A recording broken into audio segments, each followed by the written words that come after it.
What's up, chess people?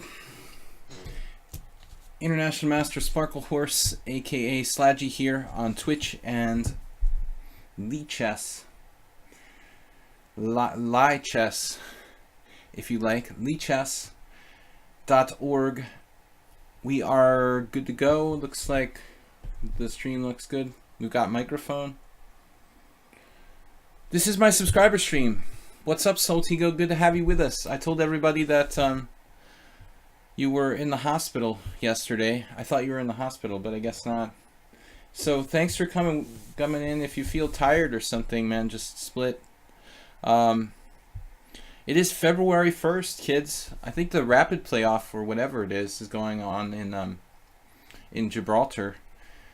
Aronian tying for first and taking out Rapport 2-0 in the playoff, and Paschall Nakamura, a much tougher match there. I guess that's to be expected. But the final round games were just draws. I thought Naka has like a better chance against Rapport, but he decided to draw and go to rapid. Soltigo, you played a good game against me today. You were slightly better at one point. I thought not a bad game for somebody who's been in the hospital, deathly suffering from deathly pain. Nefedov, what's up?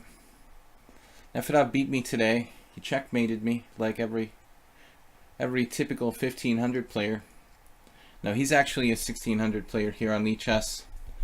Anyway, guys, thanks for joining me with my stream here. It's a subscriber stream, so I want to make the stream really to benefit the subscribers. We're taking challenges from subscribers and also doing game review or game analysis of games that the subscribers submit to me. Now, I was just in the process of making a note of someone who sent me a game. I think Nefedov is the only one who sent me a game pre-stream that I noted.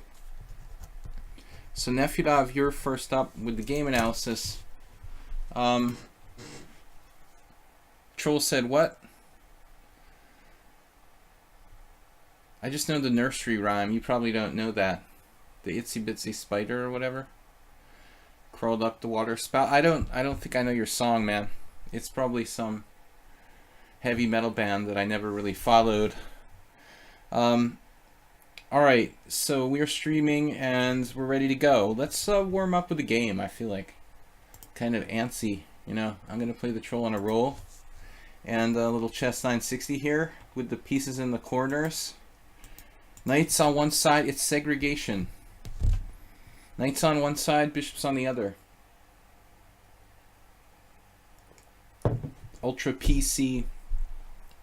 People have like pushed the political correctness too far now. They're making the Cleveland Indians baseball team change their name. No, not the name. The Chiefs. No, wait a minute. What is it? Not the Cleveland Indians. The Cleveland Indians have to get rid of their chief Wahoo, like insignia or something. But I don't know. Anyway, I'm just droning on about something you guys don't care about. All right. So anyway, political incorrectness. Knights on one side, bishops on the other. Let's go with the knights. I mean, I know those bishops can rake the board. Maybe we should take the initiative, though. I had a game like this. Actually, this is awfully similar. Is this the same position where I was black 2 days ago? In the Chess 960 tournament where that new player drew me, where I was probably lost? The Cleveland Redskins. I'm getting confused. All right, I said, like, I wanted to say the Kansas City Chiefs. But, I mean, Chief Wahoo is like the person who the Cleveland Indians like use for their insignia, and there's nothing insulting about that or degrading. I understand like the Washington Redskins and stuff, but it's just ridiculous. Alright, b3, knight f6. So this, I swear it's the same position from the other day. I was black in this position. I hated my life. I think I played like d6 here, and I was like going to resign a few moves later. I don't think the Indians are offensive. I can see how the Redskins could be offensive, but anyway. All right. So he just castles. This was one of the two recommended names. I'm on political correctness discussion here. The two recommended moves, it was knight g6 or castles. And I played d6, and it was awful. So castles is better. But I thought really white had strong attacking chances, like almost immediately. I mean, knight f5, rook e8, I guess. Or maybe I already made an inaccuracy. I don't know. I didn't think to castle, or at least I waited too long to consider it. The Patriots are in the Super Bowl once again against my... It's funny because the Patriots are my favorite football team, but as a kid, I grew up near Philadelphia, so the Eagles were my favorite team. So it's a really funny Super Bowl. Like, the only two teams that I ever loved are playing each other in the Super Bowl for the first time. So it's kind of funny. All right, so we've got nothing special here. Troll defended correctly, unlike me. Troll seems to play the opening better than me in Chess 960. I mean, I don't mind admitting that he actually seems to play better than me in this phase of the game. Second move, castles. That is one of the only two moves that doesn't lead to a clear advantage, apparently. But I think, like, knight g6, I played d6 and I was like minus 0.9 on move 2 in our Tuesday tournament here. I played this minus 0.2 after that. Not 0.2, sorry, I'm a little bit spaced. 0.9. 0.2 wouldn't be a big deal. Yeah, I can castle 2. 2 can play at that game. Wow, Troll is breaking in the center, man. Active play from the Troll. Well, I guess I've got to take. Thanks, guys, for joining me. Here in the Netherlands, Super Bowl starts at midnight. Yeah, I mean, it's the same pretty much for me, I guess. You're in the same time zone. I can't bear to, like, stay up that late. Okay, for one occasion, like the Super Bowl, okay, but... Someone was asking me recently if I watch NFL games, and I was like, come on. I mean, yeah, maybe, like, once every couple months or something. I hate that you have to click the rook. That's annoying. You should really enable it that you can just castle without actually clicking the rook. Here on move 15, you were thinking about rook h6, and I was asking why rook h6 and not rook f8 instead. You never answered, some people in the chat.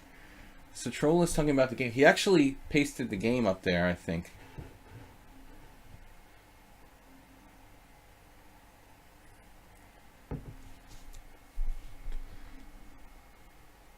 I think this is one of those starting positions that's very dangerous for black, but Troll knew exactly what to do. Maybe I should play d4 as well. I don't like this knight coming into f4 very much.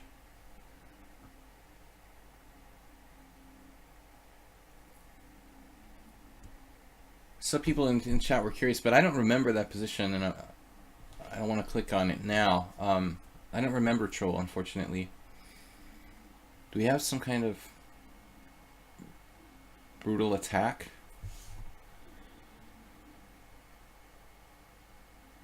h7. h7 looks kind of tender. Tenderizer. Actually, there's knight h5.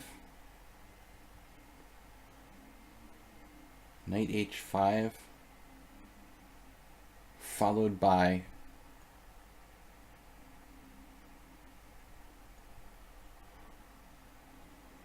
knight h5, followed by queen c2, knight h5, f6. Is this a good move? I don't know. But it does force him to think.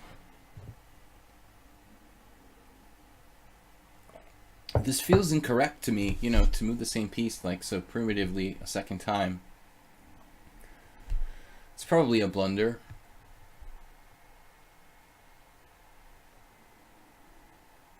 Probably a big blunder.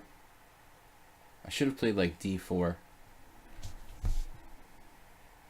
Queen c2, resign? No, of course not. He has knight g6. He could even play f5. But I think here he may have missed... one of Troll's only weaknesses is really like lack of calculation. Queen g4, I'm a little bit thinking that you might have a strong attack there with the knight f4 thing coming down. And I'm seriously glad that that didn't happen. Now I've alerted him to the possibility of that, though, unfortunately.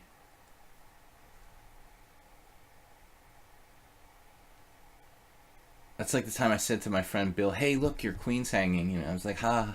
I mean, I left my queen hanging. Haha, and then I left it hanging for another move. You attack, I defend. This is the comment.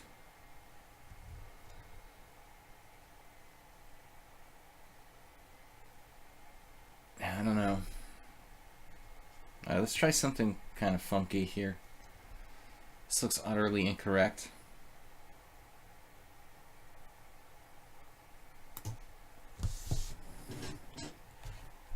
So what's up, guys? Saronche, Nefedov, take back. Troll is way ahead on time here, and I'm not developing my pieces with dubious move after dubious move.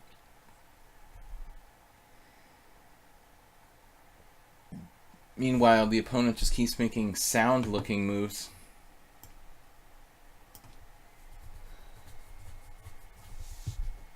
I'll just point my pieces in the right general direction and hope for the best.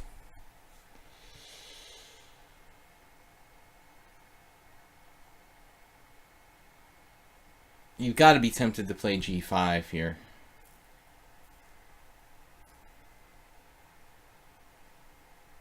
Well, Troll is lazy and he doesn't like to calculate. He just plays strategically without calculation beyond basically has like a 2-move threshold. His rule of thumb is that if he can't calculate a 2-move combination, or if whatever he needs to calculate isn't in 2 moves or less, then he doesn't calculate it. Right? Am I right?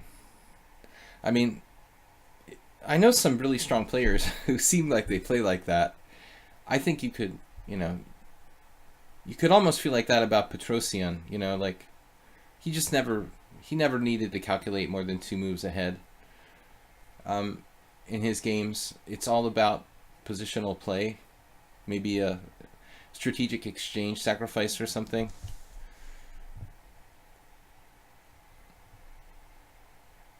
I think we actually have a threat here. Knight takes g7 would be the cleanest. He says not even 2 moves. He doesn't calculate at all. You're almost correct. I don't correct at all. You mean I don't calculate at all. It's like 100% intuition and very little calculation. But anyway, it's a fun way to start the stream with the Chess 960. So if you guys have an interesting game that you'd like to analyze, send me a message on lichess with a link. Has anybody seen what happened in the tiebreak between Paschall and Nakamura? Is it over yet?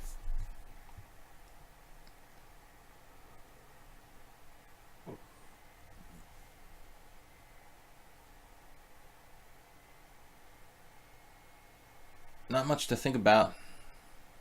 Nothing to look at here, folks.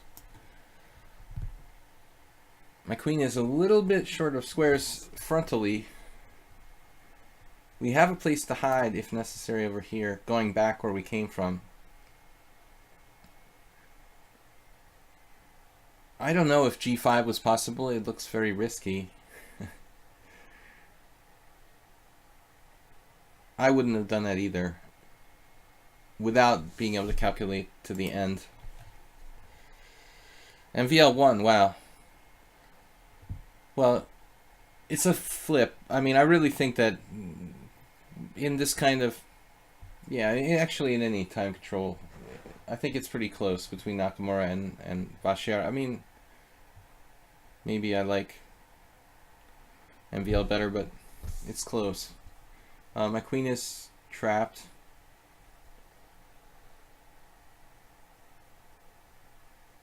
Literally trapped.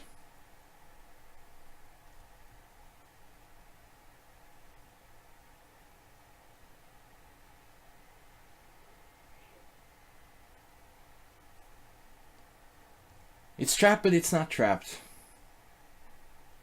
It's pseudo-trapped. It just looks like it's trapped. Okay. You gotta leave, sir. I've gotta ask you to leave. I'm going to have to ask you to leave. G5. Shit, my queen. Excuse me. So, hey, what's up, Move 11? Thank you guys for subscribing. We've been on the increase in subscribers, and I hope that I'm doing a good job keeping you guys entertained. Anyway, so we're talking about Gibraltar. The playoff match is going on now in that Gibraltar Open tournament. Okay, I don't think this is earth-shakingly relevant, or maybe it is, actually. Troll is getting nasty.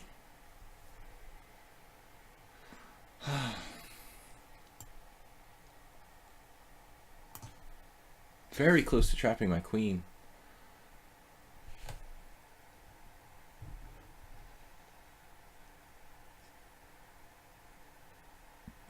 Knight G5. Queen G4. It's a good thing I have that move.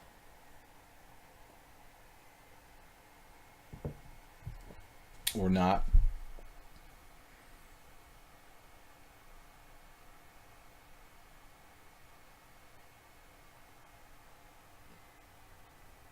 There's a weird line like Knight G5, Queen G4, F5. I guess that's just good for him.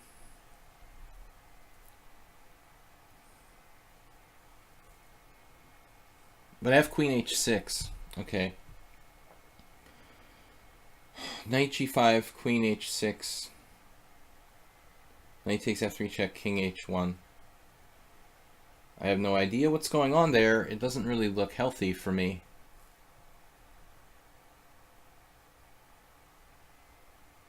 Okay, this is weird. I don't like Knight H3 check. That hardly seems like a good move. This is definitely a position where calculation would have aided black to some extent. The Knight G5 was very scary for white and probably good for you. I don't know. You're at least winning a pawn, right? But now it looks like white's kind of taking over. Sorry, I'm taking over this territory. This is mine now. This position is mine.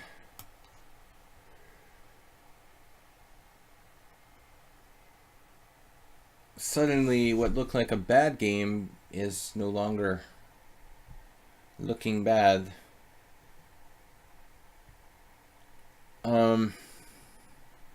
But okay, there's no time anymore for niceties here. Just feel free to take on F5.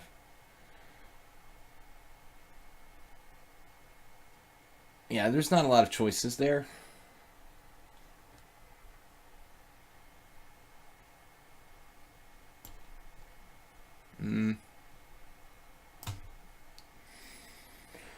I didn't really want to trade queens, but with the bishop pair, I'm not worse, I think. I'm not worse.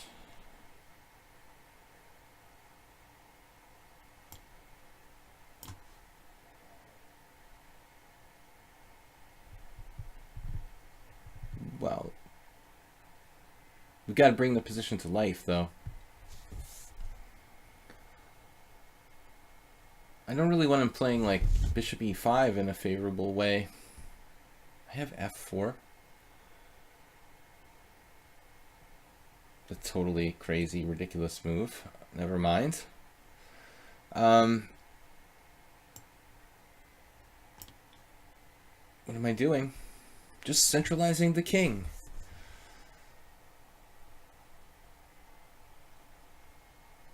A classical idea.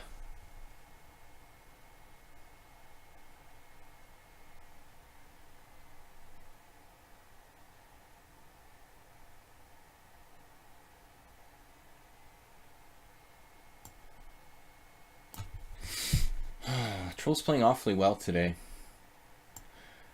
Thank God for the little things. Knight e5 looks like a bad move. He should have played bishop e5 to trade off my bishop pair. But maybe this isn't so bad for you. I mean bad in a relative way. It's not a really bad move. It's a slightly not the best move. Still, he's fine.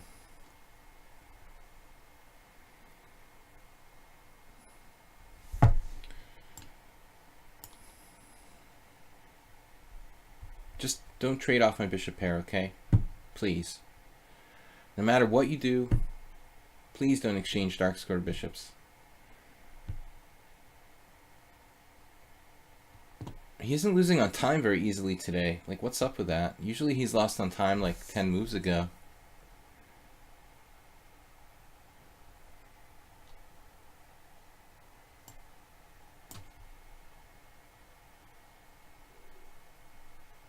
I don't know. I thought this was good for me, but I'm not convinced officially.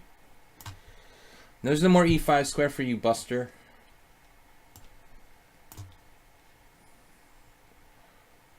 I'm going to take my pound of flesh off the h5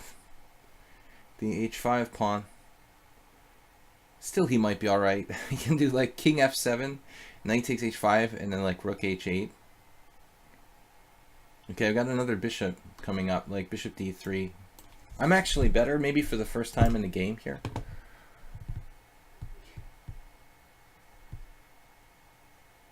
But I bet my queen was trapped at one point. Now let's see.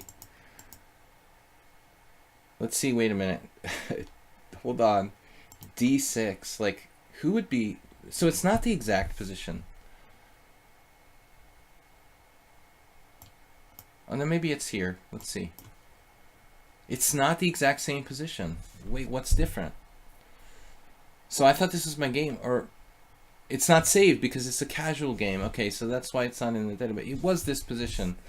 But I don't know. I hate that the games aren't saved. A lot of good games I played are just lost for eternity because they're casual games. And when I complained about it, they didn't care. The powers that be. All right, man, you know, fine. So be it, you know, let's not save the casual games. But anyways, I played d6 there. It's really horrible. So castles is actually, like, not bad. Maybe white's best move. Troll actually put the game up there again. c4, c5, knight f3. So far, it's okay. This was a very aggressive move by Troll. Maybe not a bad move, but it looks kind of risky. Totally not his style, opening it up so early. And now I went berserk with knight h5. I mean, this move is just totally misguided, you know. This is like tempting because I'm attacking stuff, but come on. I mean, I'm not developed and I'm throwing this knight out there. I thought he had queen g4. But ironically, I have queen b2, triple exclam. Queen b2 attacking that, and you can't take my knight because it's mate. Mate with the knight in the corner. It's better than sex. So queen takes g7 is threatened. But seriously, maybe I don't know if Emery would have approved. I'm stealing his persona, but no, knight g3. According to the engine, Troll resisted. Now it's saying it's the best move. Now that I showed Stockfish the best move, it's like, yeah, all right, queen g4, it's the best move. I agree. But this was largely like intuition for me. I just saw like there's no way I can attack the queen except by weakening my king side with h3 later on. Alright, that was a really dumb move. Anyway, guys, if you have an interesting game, send it along here in a message to me here on lichess, or you can throw it on the Twitch stream, and our moderator, fresh out of the hospital, can pass it on to me. MVL versus Aronian, what a great matchup. Like, those guys have had some epic battles. I'm hoping for another one of these symmetrical Englishes they always play. Hopefully, that'll be fun. When Aronian is white. Wait, where was it that there was a recent finale between MVL and Aronian? Not in the very distant past. I think there's going to be a lot of battles between those two over the next 5 to 10 years. Yesterday I was going over Levon's win against Nigel Short from earlier in the tournament, and it was a pretty nice game by Aronian. I don't know, but the funny thing was that I was surprised that Short had only played Levon like 4 games, including the game they played the other day. So they had only met like 3 times ever, because they're from different generations, which is kind of funny. All right, anyways, let's go back to game analysis with Nefedov's game. So guys, if you're new to the subscriber stream, I do game analysis for the subscribers here on the stream, and we also play some blitz and rapid games. GM Leonardo against Nefedov. Which one is Leonardo now? I get the Teenage Mutant Ninja Turtles like kind of confused. Hold on a second. Alright, he's not revealing his identity. One of them I played years ago in Slovenia, but I can't remember which one it was. Borisik. Alright, so Leonardo.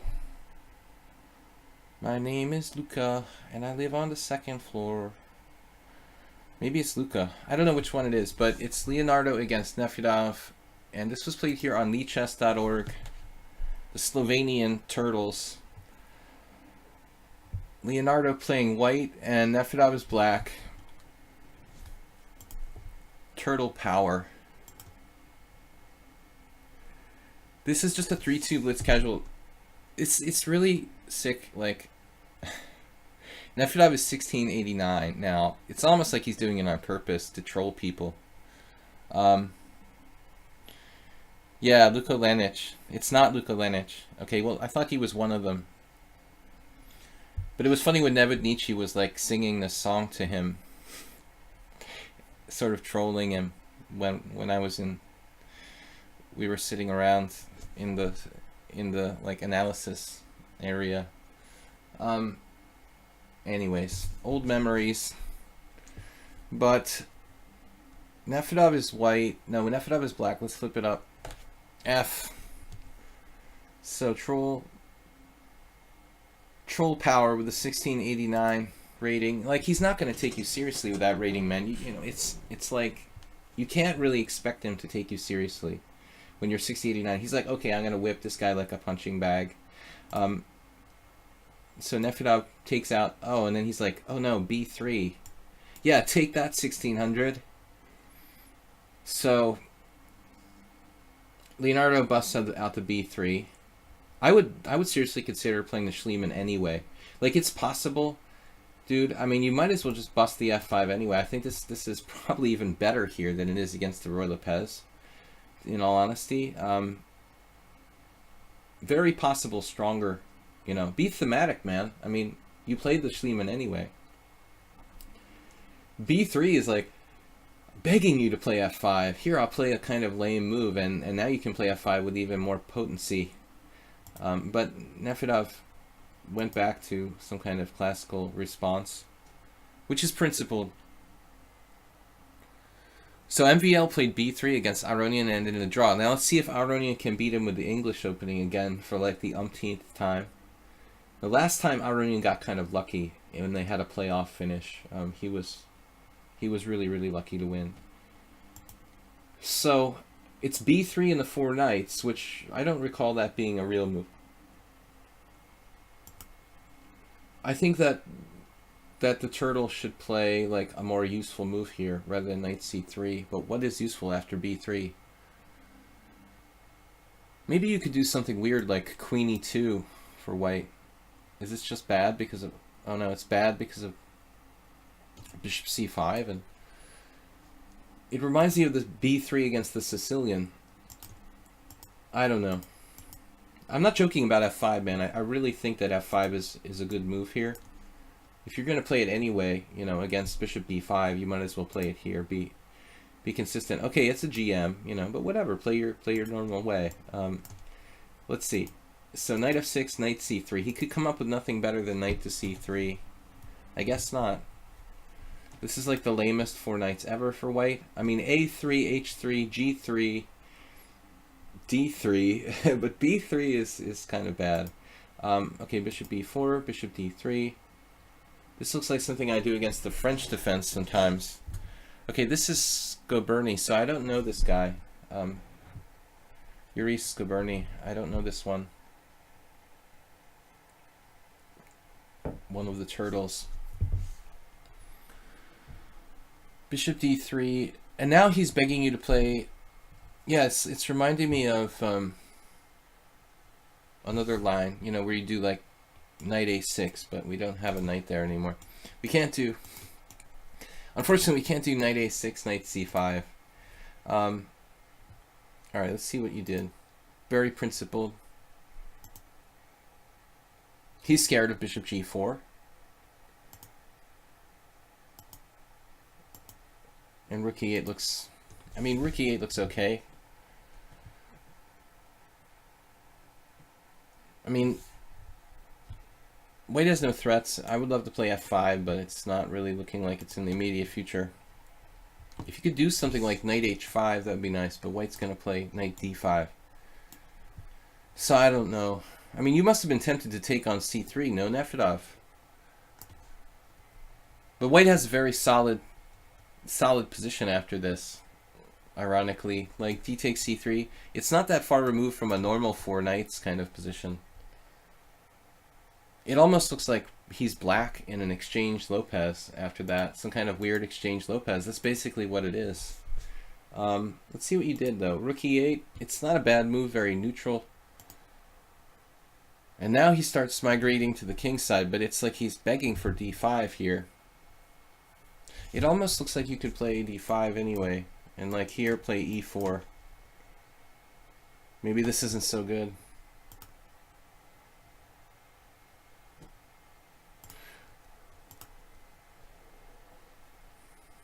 The computer points out knight takes e4, and you can win a piece back with d5 or something. That's weird.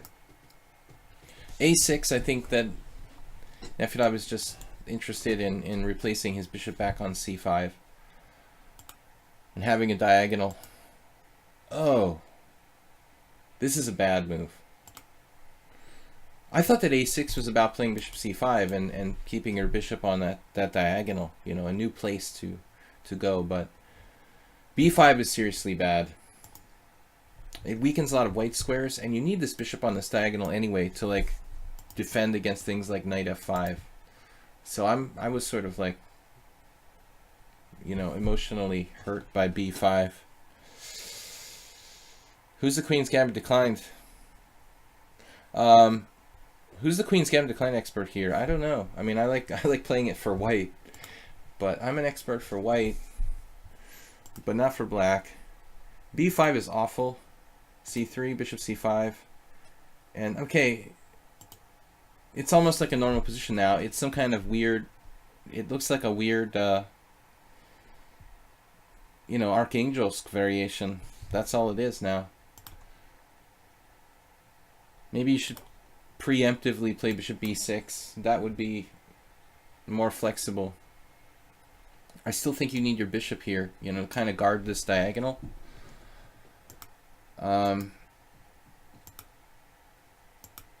Ugh, he gives up the center.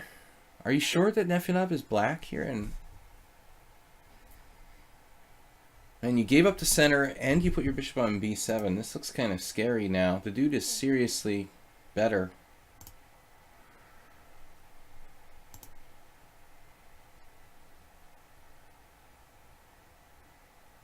That's a strong move. Steinitz would have frowned upon like taking on d4. Giving up the strong point on e5? No way I'm doing that. I'm definitely playing bishop e6 or maybe bishop a7, but I'm definitely not playing e takes d here. Why don't you play like this against me, Nefedov? That's what I want to know. Why do you only play well against me? Bishop g5. This is a nasty situation. You've got to play h6. And then he didn't have the guts to play bishop h4. He did. What am I saying? And Nefedov played g5. Wow. Calls your bluff with bishop h4, and you played g5. So what if he just takes on g5? He did. It looks like best. You know, this looks like black is lost. This has to be lost. My God! But you've got bishop takes d4. It's almost like a romantic game from like the 1800s, or not, you know, whatever, the 19th century. Yeah, 1800s. It looks like Montgredien versus Morphy or something. I mean, oh God. Bishop takes d4. You took with a knight. Controlling these squares with the queen can hit you. And stopping knight f5, but he has knight h5, doesn't he? Only move. Knight h5. Don't even joke about it. You sacked your queen here? The computer says you sack your queen. How does that work? Oh my God. Knight takes h5. Bishop takes d8. Rook takes d8. Queen takes h5. And knight takes c2. Okay, you take a player like Larry Christensen, and instantaneously he would sacrifice his queen just because it's fun, you know? First you make sure that your king is safe, which is true, you know, and then you're just like, oh man, I'm going to have a field day with these 3 minor pieces. So white has a perpetual check, though. That's the only problem. Yeah. So you can definitely sack the queen. You played rook e6.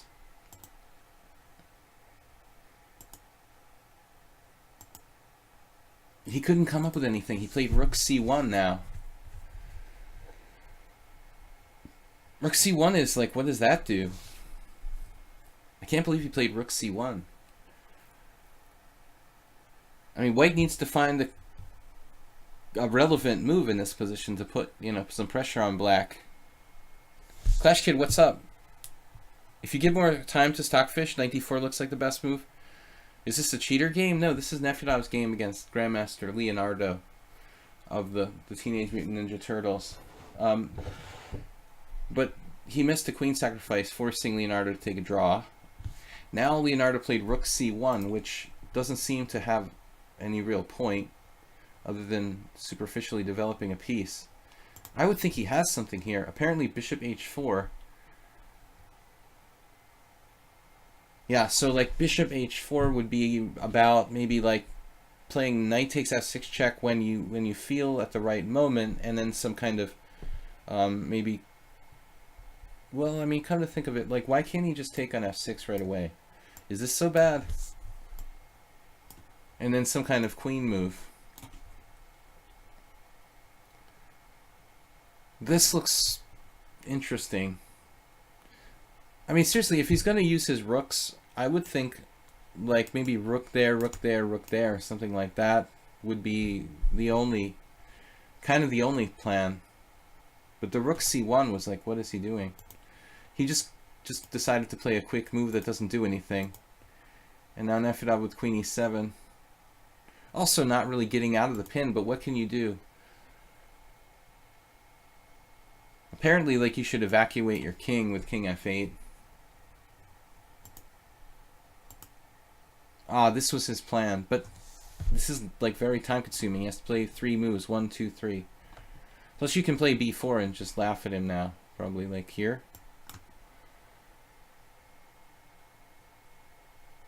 Maybe you should play b4, I'm not sure. This move. The problem is, Pavel, I mean, your pieces are... This really kills your rook on a8. I hate to play bishop d8. Wow, the engine says that's the best move. Dude, seriously? This guy's gonna report you for being a cheater after bishop d8. 1600. I can't believe that's the best move and you found it. I would have played b4 instantly. I'm just not going to let his rook, you know, come over here. But there's a big downside that you do give white the c4 square in this. Well, bishop d8 is a tough move to find, but it's logical, you know. It's logical. You can move your queen away. Is that the plan, though? Are you telling me, like, you know, you played queen e7 with the idea of bishop d8? That's amazing. I mean, that's a sensational defense. The queen d7, I would have gone queen f8, but it chokes your king in. So this is also best move. Or queen e8. It's hard to decide. It looks like this was slightly better according to the engine. But it looks scary, you know, because you can go here. This looks very scary, but apparently you're winning. Apparently he doesn't have enough compensation. And that's basically what happened. You know, just your queen was on a slightly different square. But he just blundered here with bishop f6 check. Actually, he had tons of time. He hallucinated that he was mating you. He just had tons of time.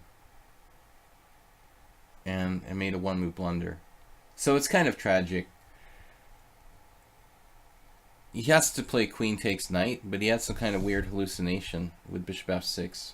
So queen takes. This is a great game, though.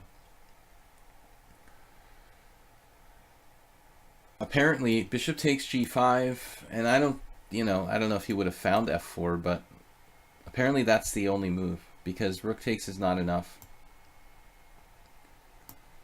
Here you're just walking away and you're up a piece. So this is best play. And then it's not that easy, I guess. But Leonardo was overconfident against the 1600 Nefedov and had some massive hallucination playing bishop f6 check. And that's a very rude awakening. Like, there is no good move for white suddenly. His rook's hanging, his bishop's hanging, and he's down a piece already.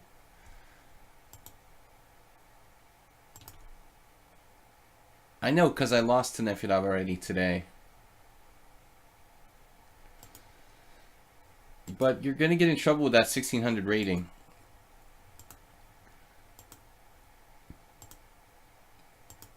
Now you're just up a solid extra piece with a safe king. But I was misreading the time here. Oh, he was victorious. Okay. I thought you won, Nefedov, mistakenly. But anyway, you lost on time. It says you have 3.5 though. I guess you started the move with 3.5. I was going to say you won. Yeah, have a look at my time. Well, okay. Yeah, he played super fast. He played that ridiculous bishop f6 check move to try to win on time, but I think he just hallucinated. But anyway, you know, this is typical, like, he's playing fast but not really quality chess. You know, that's a game he probably wouldn't have won against me. I mean, almost certainly. I think I played one game against Leonardo, although it doesn't. Does it say? Games against you. No, I must be mistaking him for a different turtle. Alright, I played one of the turtles. Alright guys, let's do a blitz game here with a subscriber. Clash Kid, I hope you're feeling up to it. The Gibraltar playoff is on. I know, we're just kind of, they're updating me as we go. I don't want to watch, you know, my favorite player is Levon, and MVL is tough. I was rooting for Levon to win the tournament ever since, like, well, the beginning. But I mean, I really thought he could win it from, like, round 9 when he played Seth Rahman. So I don't really like to watch. It makes me nervous to watch, you know. So I'd rather just, like, hear it from you guys. Yeah, this is our subscriber stream. So it's not a general stream. I do the subscriber stream every week, you know, to reward our subscribers. And I wouldn't want to give that up for anything. So we're not going to do any kind of coverage of of live events or anything. Gladys Troll, I know what you're talking about, man. I didn't look at the game. I'll look at it after the stream. But if you want to make that your, if you want to do that game for your game analysis, Troll, we can make that your selection. We'll take a look at my game from the viewer tournament on Tuesday, the Troll likes so much, if you guys want to. Earlier today against Soltigo, our moderator, I had a semi-tarash with e6, d4, d5, a3. One of the most exciting positions ever played. And also earlier this week, I blundered against Camel Culture. Not blundered, but in this position after d5. My favorite variation of the Panov with black, I actually played this retarded bishop c4 move. And I just wasn't really paying attention. This is nothing for white after bishop c4. You have to play queen b3. This is a very topical variation that I play both sides of, so... Do I play for the PCL? No, I don't believe in PC stuff. I think they have a team here, in Hungary, or at least one team in Budapest. Yeah, Troll. I got your link. No, I know. No. Alright, bishop c4.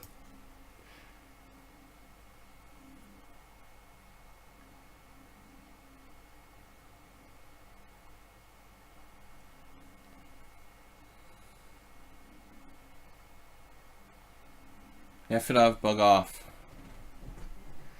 What did you do?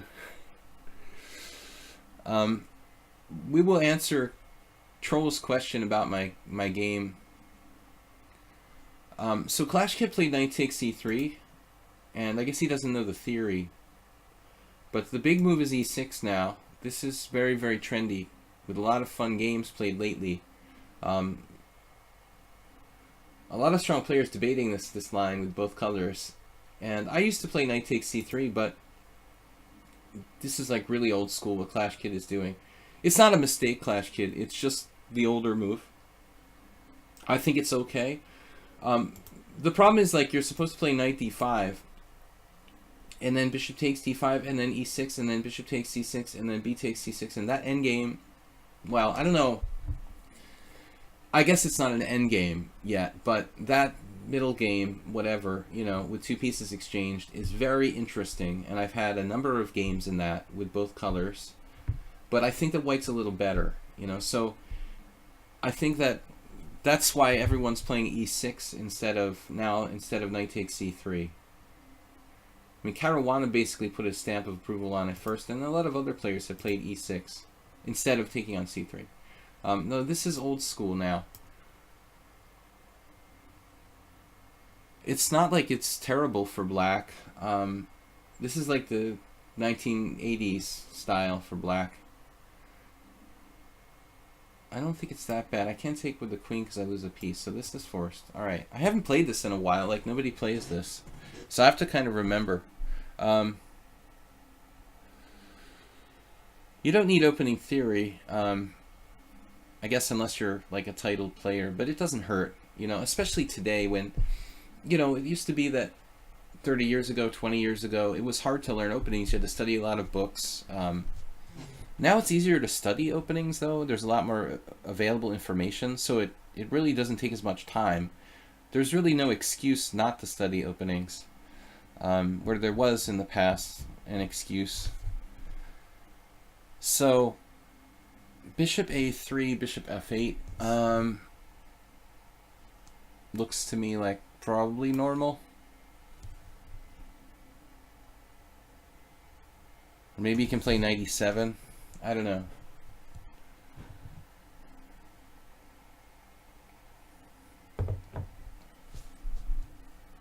This even isn't that bad for black, probably. But I'm sure that an expert knows like how I can get a very small edge here and keep it. I would need more time to seriously figure out exactly what I'm doing. But as I said, like, nobody plays this variation. with black. I've got beer. Yeah, I've got a beer here. Is that allowed? Can I do that on live internet? You got to try to get your blitz back to 19,000. Nefedov is down under 1,700 now. I was already making fun of him for being 1,700 something, but like to spite me, he's lowered his blitz rating to 1,689. And we played a casual game today, and he beat me, and it's like embarrassing. All these people a few people were watching, and like I'm losing to the 1,689, getting checkmated brutally. It doesn't look good for my image, Nefedov. The title players aren't really supposed to lose to 1,600s. Simon Williams drinking wine with 11,000 viewers. You mean on Gibraltar? Yeah, some people were trolling him. Some websites I saw.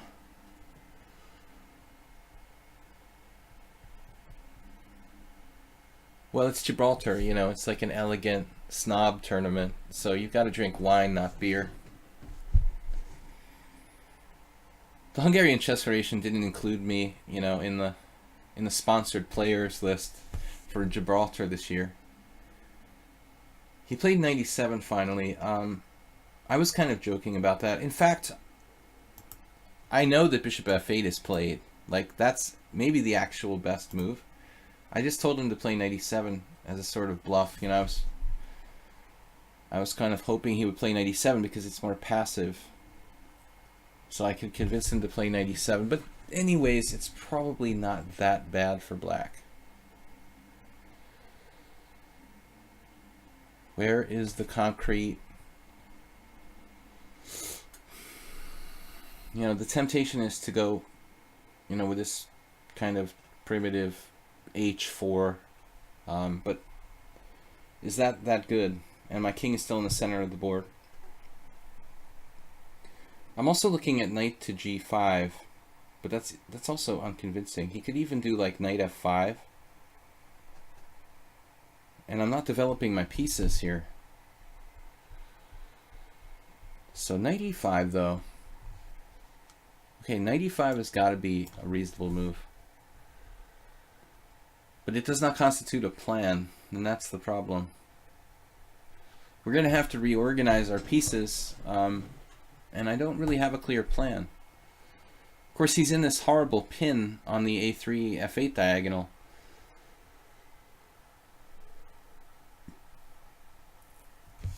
Alright, I'm castling. I'm not going to do any crazy stuff. I can't resolve like leaving my king, and I can't accept leaving my king in the center of the board here. As much as I like to go h5, it's not sound.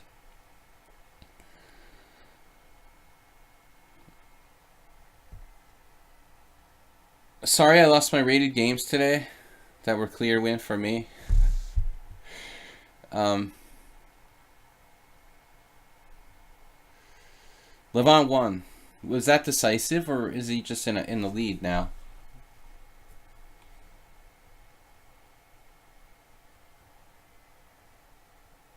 I'm so happy if he wins the tournament. I mean, he's like the second best player in the world. I mean, in my mind, there's no question. Although I prefer him stylistically to Carlsen. You have to argue that Magnus is the greatest tournament player.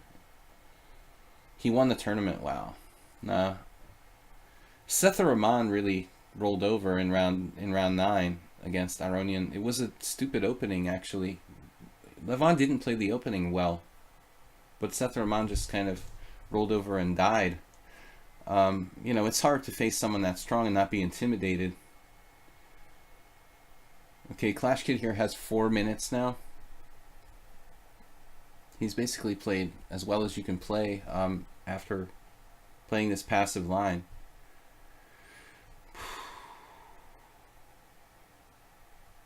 I just don't know what I should do. I need to I guess I need to reorganize all of my pieces.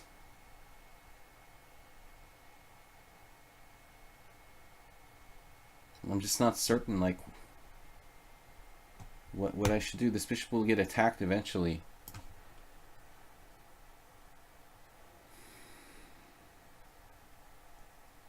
He's got like a 4 minutes to 2 minutes advantage. Anyways, well, I'm glad that the best player won the tournament. You know, there's something justified about that. Although our Hungarian Gara Anita held Levant to a draw. It was like round 1. That really put him behind the 8 ball. I mean, it didn't help, you know, having that first round draw. Although you do get slightly easier pairings, I guess. It's kind of a game he's expected to win. So now for our next trick, I'm just thinking, try to place the pieces as best I can.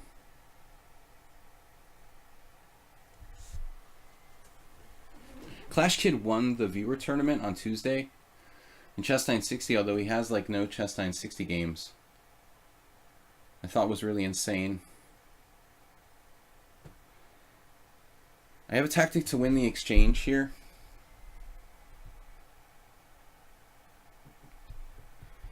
But it doesn't win the exchange. Gotta be freaking kidding me, dude. Bishop takes e7, queen takes e7, knight c6 takes, queen takes b8. And then bishop a6 wins back the exchange. That's just ridiculous.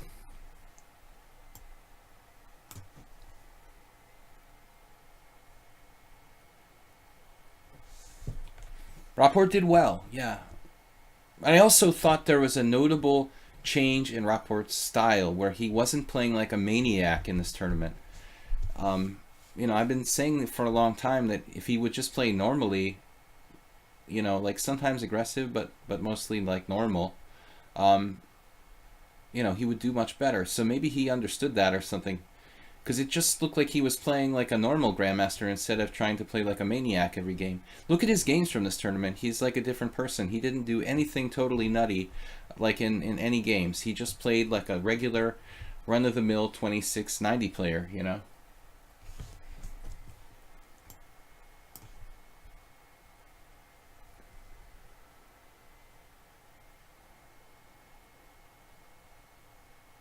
Okay, so I win the exchange. I really win the exchange for a pawn now. Yeah, I guess Clash Kid just kind of freaked out unnecessarily.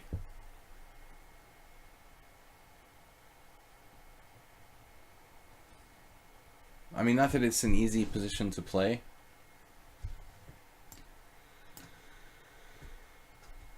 But this is pretty much over.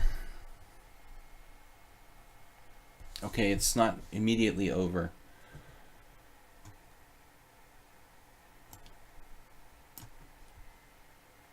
But we have a very strong position.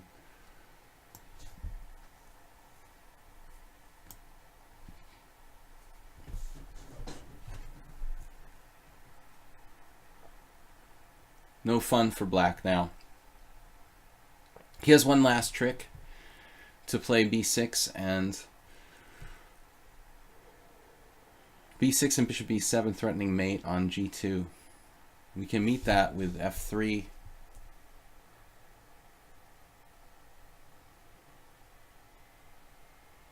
I don't seem to have a direct mate.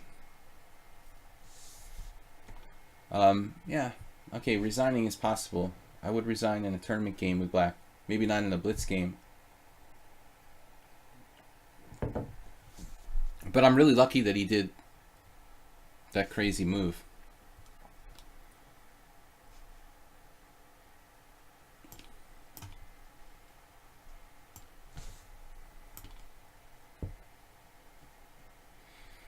No nonsense. There's no tricks with bishop b7. Eventually we can set up a mating net. We have to make this prophylactic move first. Rapport 27-12. He's now the leading Hungarian player. They were all like sort of... Almasi's been playing badly lately. Leko, you know, he's always the same. But they had been kind of like all three of them on the same rating. It wasn't clear who was the best Hungarian player.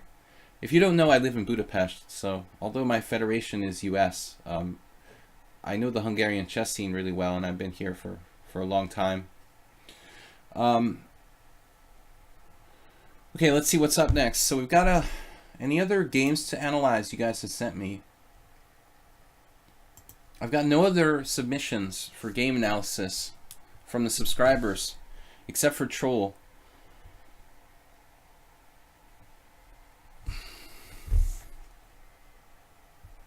Rook A8. Okay, he's just simply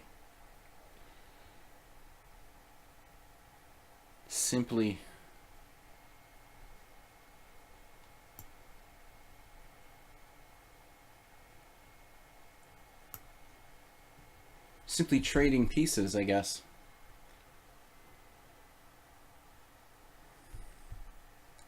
Trying to weave some kind of mating net here.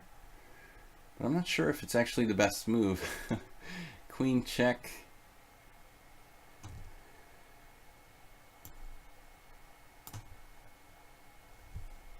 Oh, he went out to F5.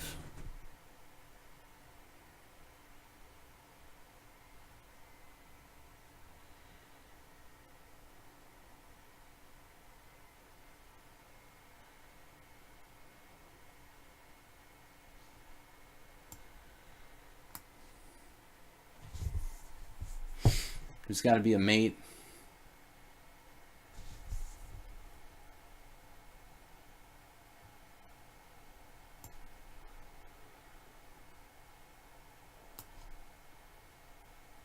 I'm very short of time, so I don't really want to mess around too much.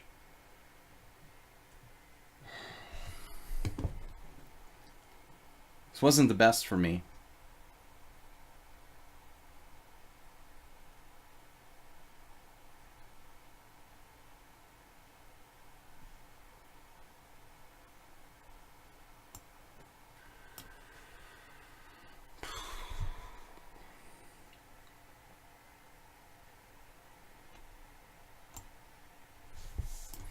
I think you should run back into the corner there if you're given the choice.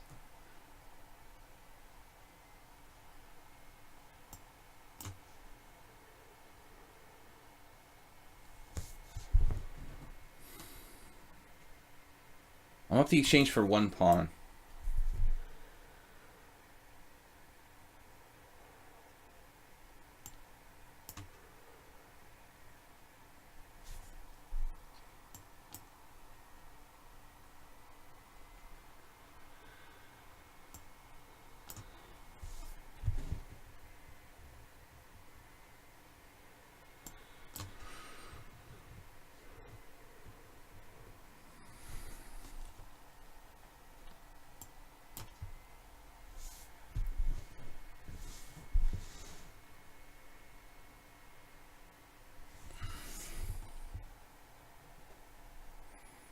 I'm sure that I had a forced mate, but I was a little low on the clock to find a...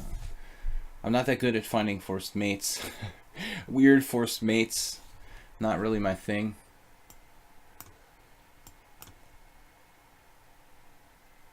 Let's just grind it down technically.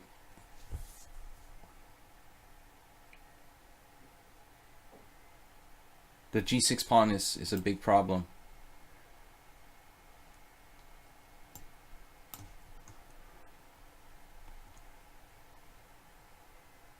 We force him to move back.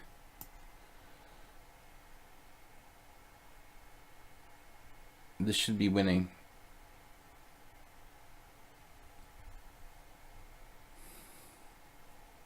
Definitely the long way home. We're gonna win a pawn, be up the exchange for nothing.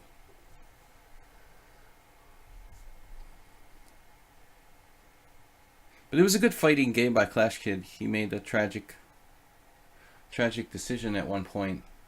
Not that it was that easy of a game. Should have ordered some mouse from eBay by now. You mean me? This is the new mouse. I mean, this is the temporary new mouse. It doesn't do anything stupid. I don't make like ridiculous blunders, you know, hanging my pieces anymore. It's cool. It does make a loud clicking sound. You guys probably heard that. Yeah, that's the one problem with this mouse.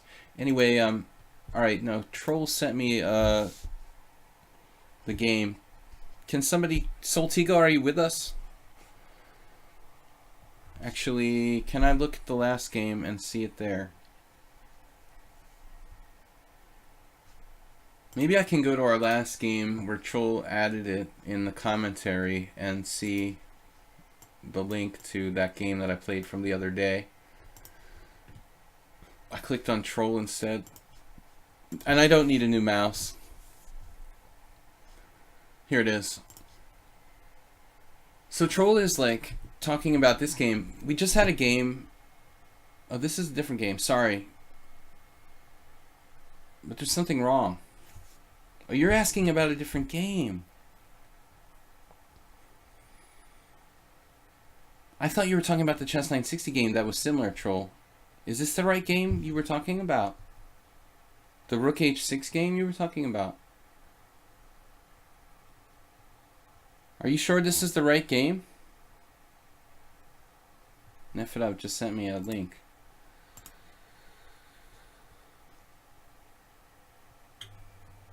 Okay, that's a different game. What is that? Troll, is this the game you wanted me to go over? Here on move 15, you're thinking about Rook H6. Okay, I guess that's what he's talking about. I thought you were talking about the Chess 960 game where I had the same position from the other. But anyways, it doesn't matter. Alright, so move Rook H6. I was black in a Caro Kann. The guy plays... You know, you need to play C4 here if you're going to play this position, I guess, for anything. Going into a Panov, but he plays Bishop E2.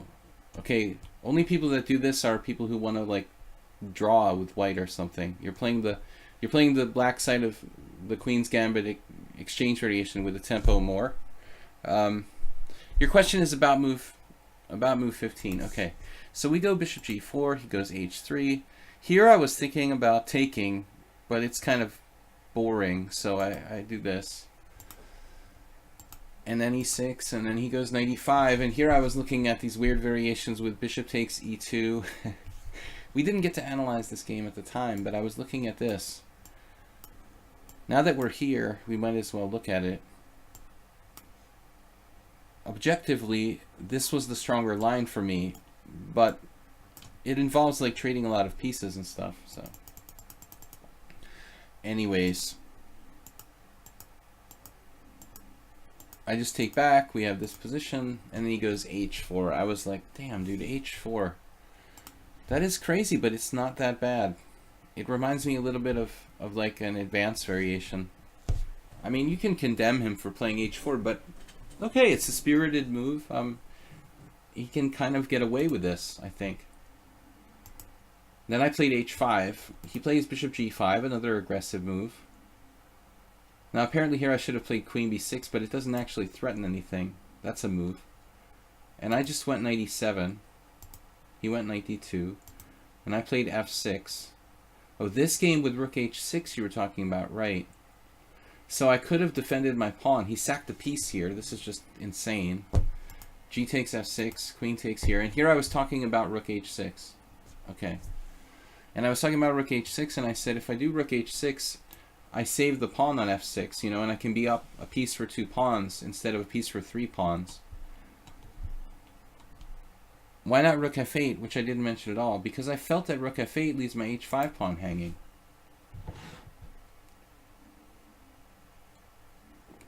If I play Rook F8, he's just on Mr. H pawn. Then he's like forcing me to repeat moves. I think I have to go here. And that's not good, you know? So that's why no Rook F8. And Rook H6 is very awkward, obviously. So I thought I did the right thing here, and I think the engine agrees. I just gave him another pawn on F6. Because although he has 3 pawns for a piece, he doesn't have enough development, and his king isn't safe. And so ultimately, it was the right decision after castles. Okay, this is probably a blunder, but white doesn't have a good way to really play this position. It looks like, according to the computer, queen f3.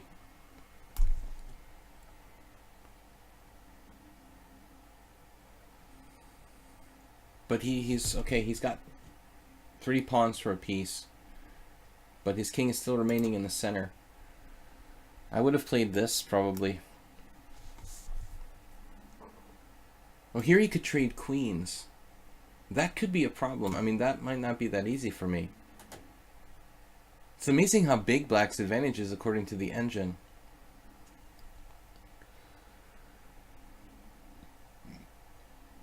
Nefedov is sending in another game? What are all these games? Nefedov is like game happy. Nefedov, are you sending other people's games? Actually, this is just Soltigo trying to help. Alright, that's the same game. So Troll, I don't think there's much else to really talk about there. I answered Troll's question about that game with Rook H6. So, what about you other guys? Are there any interesting games you want to analyze? Tushar remembers. What's up? You remember, yeah. So Rook H6 is awkward. It's better to just, like, give him another pawn and get developed. But it looks like that variation we just looked at wouldn't have been so easy. A game to analyze, please. So, Nefedov is sharing another game. That's the old game. Alright. Let's go back and play another challenge in the challenge list. I'm not allowed to click on it.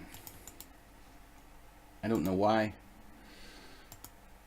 Wow, it looks like my browser is like frozen or something. Not completely, just like a bug. Alright, what if we go to play? And then I've got a message from Soltigo. Pick one of 3. Alright, we'll play another game against I Take Back. And then I'm playing the subscribers. And then we'll do another game analysis. So congratulations to Levant Aronian for taking down the Gibraltar Masters. Not easy to win a Swiss system tournament. But Aronian was the highest seed, right? He has to be the... He is the highest rated, no? Anita was playing on board 1 in round 1. Alright, knight f3 is an annoying move. I'm going to try d6. Beware of tricks.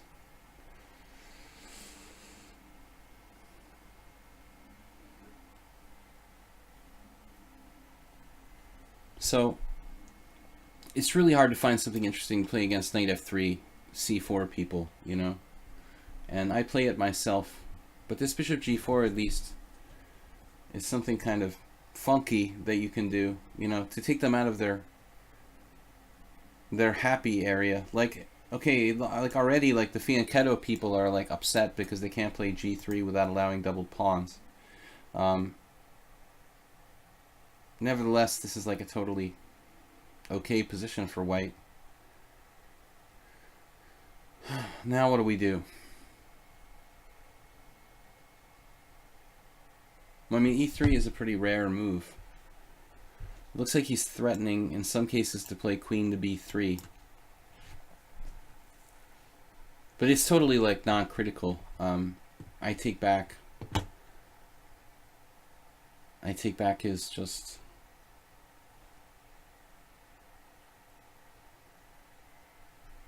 Yeah, he's just developing. I mean, nothing wrong with that.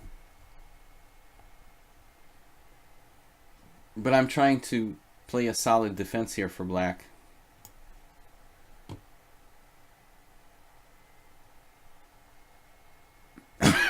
Excuse me. This is not a system that I ever really played in any kind of serious game. But if you want to play for a win against one knight f3, I mean, it's extremely difficult. Unless you play d4, d5. And I don't. You know, if you play d4, d5, after knight f3 you play d5, you're like, okay, man, bring it on, you know. But I don't do that. I guess I can play knight f6. I don't know why I haven't been playing knight f6. I play c5 a lot to offer a transposition to the Sicilian and also the symmetrical English, but the symmetrical English is extremely boring. So this is kind of like a Slav / Caro-Kann. I guess after d5 I'd be down a tempo in a Slav. But white's setup is fairly mundane, so I don't think that it's a problem. Yeah, if there's no games from subs, I'll analyze somebody else's game. Why on earth do you pronounce Aronian different? Because I know it's supposed to be Aronian, but then like I'm American, and there's this very deep need for me to pronounce things incorrectly, you know. So I'm not thinking like I start saying Aronian, you know. I've made this comment before. I've said this like a million times.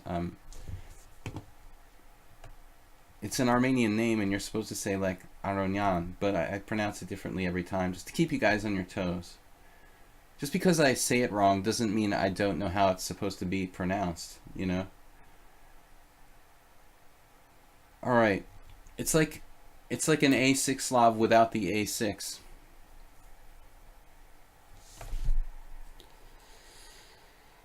Good explanation.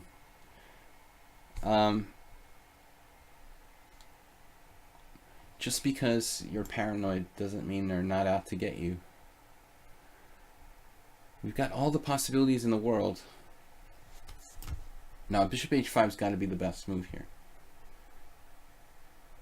I play this setup against the a6 Slav with white, and I can assure you that white has no advantage. I know from first-hand experience. I like the fact that I haven't played a6 is even it's an advantage probably for black, not to weaken the queen side here. I mean, but there are plans of playing b5 and stuff.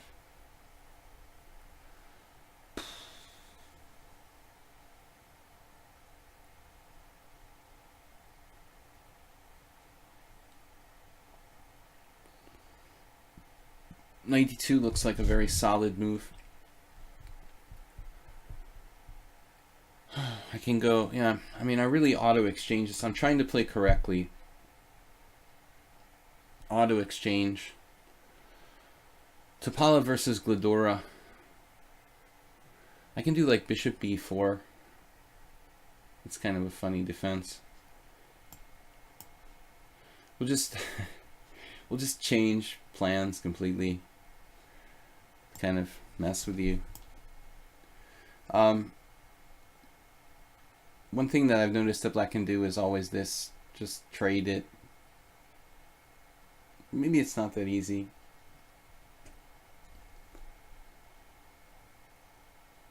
White might be a little bit better now. This is certainly not an exciting game, and that's a bad sign, because I was kind of hoping, you know, in doing this sort of setup for black, that we could get, I mean, something like a little bit interesting, you know, from the opening, but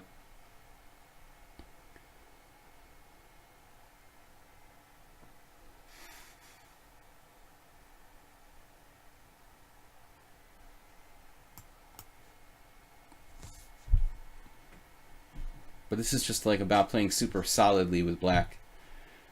There's nothing interesting I can do here, you know. I mean, in a kind of passive position, and I'm trying to play according to principles, but take back played like ridiculously solid, you know. Not too many people would even play e3 on move 3. I guess most people, well, they have to do something, so what do you want them to do? Yeah, e3, queen b3, knight c3, g3. So there's tons of moves. Knight d4. No, I'm just kidding. Alright, he's thinking. Sorry for the boring position, guys. I don't know. But I never play this line, and I guess I went a little too passive. But I'm not really a Slav player, and that's what it feels like. Now, I'm not sure what happens if he goes f4. Maybe I should try to get frisky, you know. Get frisky before it gets too late. With something like c5. There's also possible knight e4. But that pawn in e4 looks kind of suspicious. I think he should play f4 here. And just go for it. He can also play e4. I mean, that's probably... Unless I have e5, which might be good. Though I'm not convinced at all. e4, e5, pawn takes e5, knight takes e5, f4. I think this move is a mistake by white. Knight f3.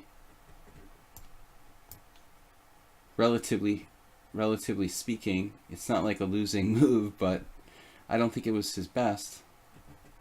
Alright, what are we doing? Solid position with no active plan. Wonderful. Let's attack something. Oh, I think he saw that coming. That was a really fast reaction.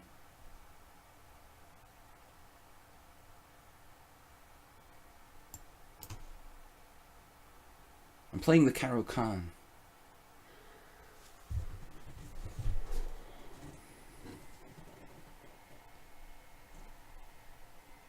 Capablanca.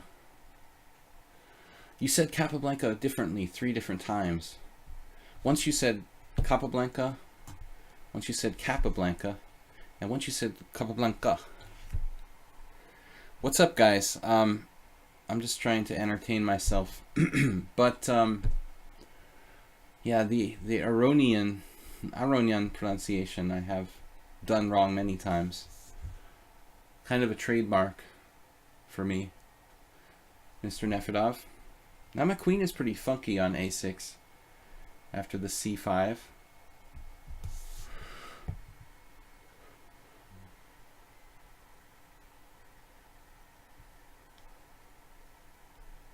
What should I do? We go Stonewall Dutch. We go with the postal Stonewall Dutch. Oh no. Alright.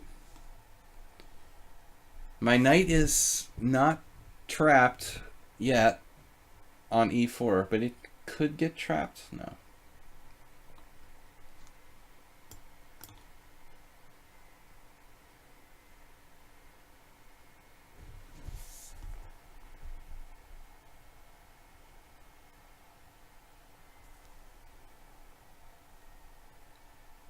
I'm not sure that this is a great move, Rook c8, but it wasn't really in the game. Get in the game, right? Maybe I need to play a little sharper here. I wasn't really planning on this.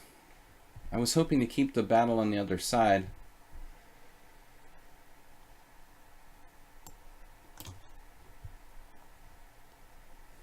Queen and knight combination.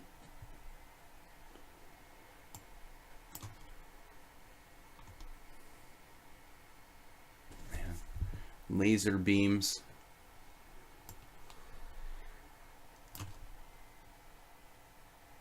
Take back is certainly fast.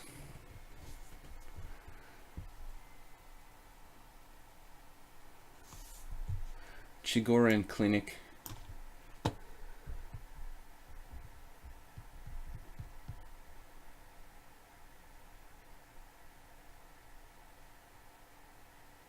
Just don't move. Stay where you are.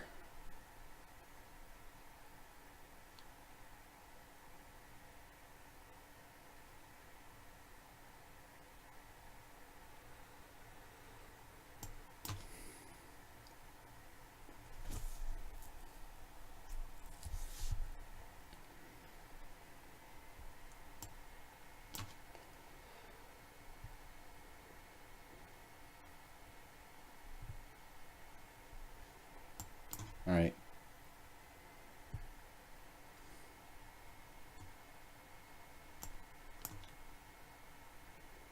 Close game.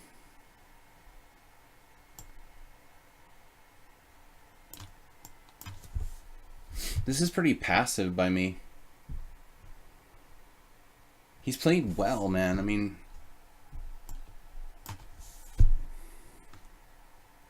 can we go crazy with G5?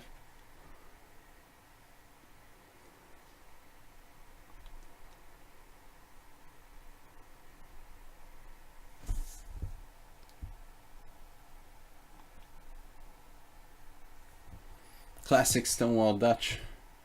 G5. Oh man, seriously? You're gonna come up with that move? Just defending everything?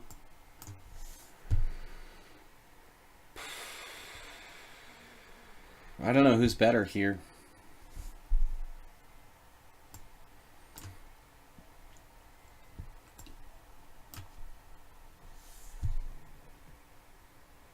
He just blundered.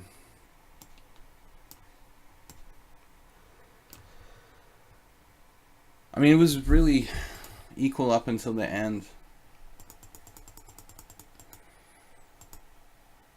What did I hang, a rook or something? No, I played this, but this is nothing. I should have played rook takes g2. This was actually a really bad move, queen f7. I should play rook takes g2, king takes g2, and then queen f7. And like, I'm a little bit better maybe, but I just freaked out. I guess it's still a draw. It's a really tough game.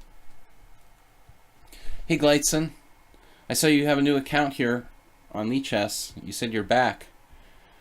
After rook g1, could I take on f4? You mean rook g2, or was it rook g1? Yeah, I was totally stymied. No. He like grabs the g file first. This is bad for me, actually. I'm worse now. There's all these problems.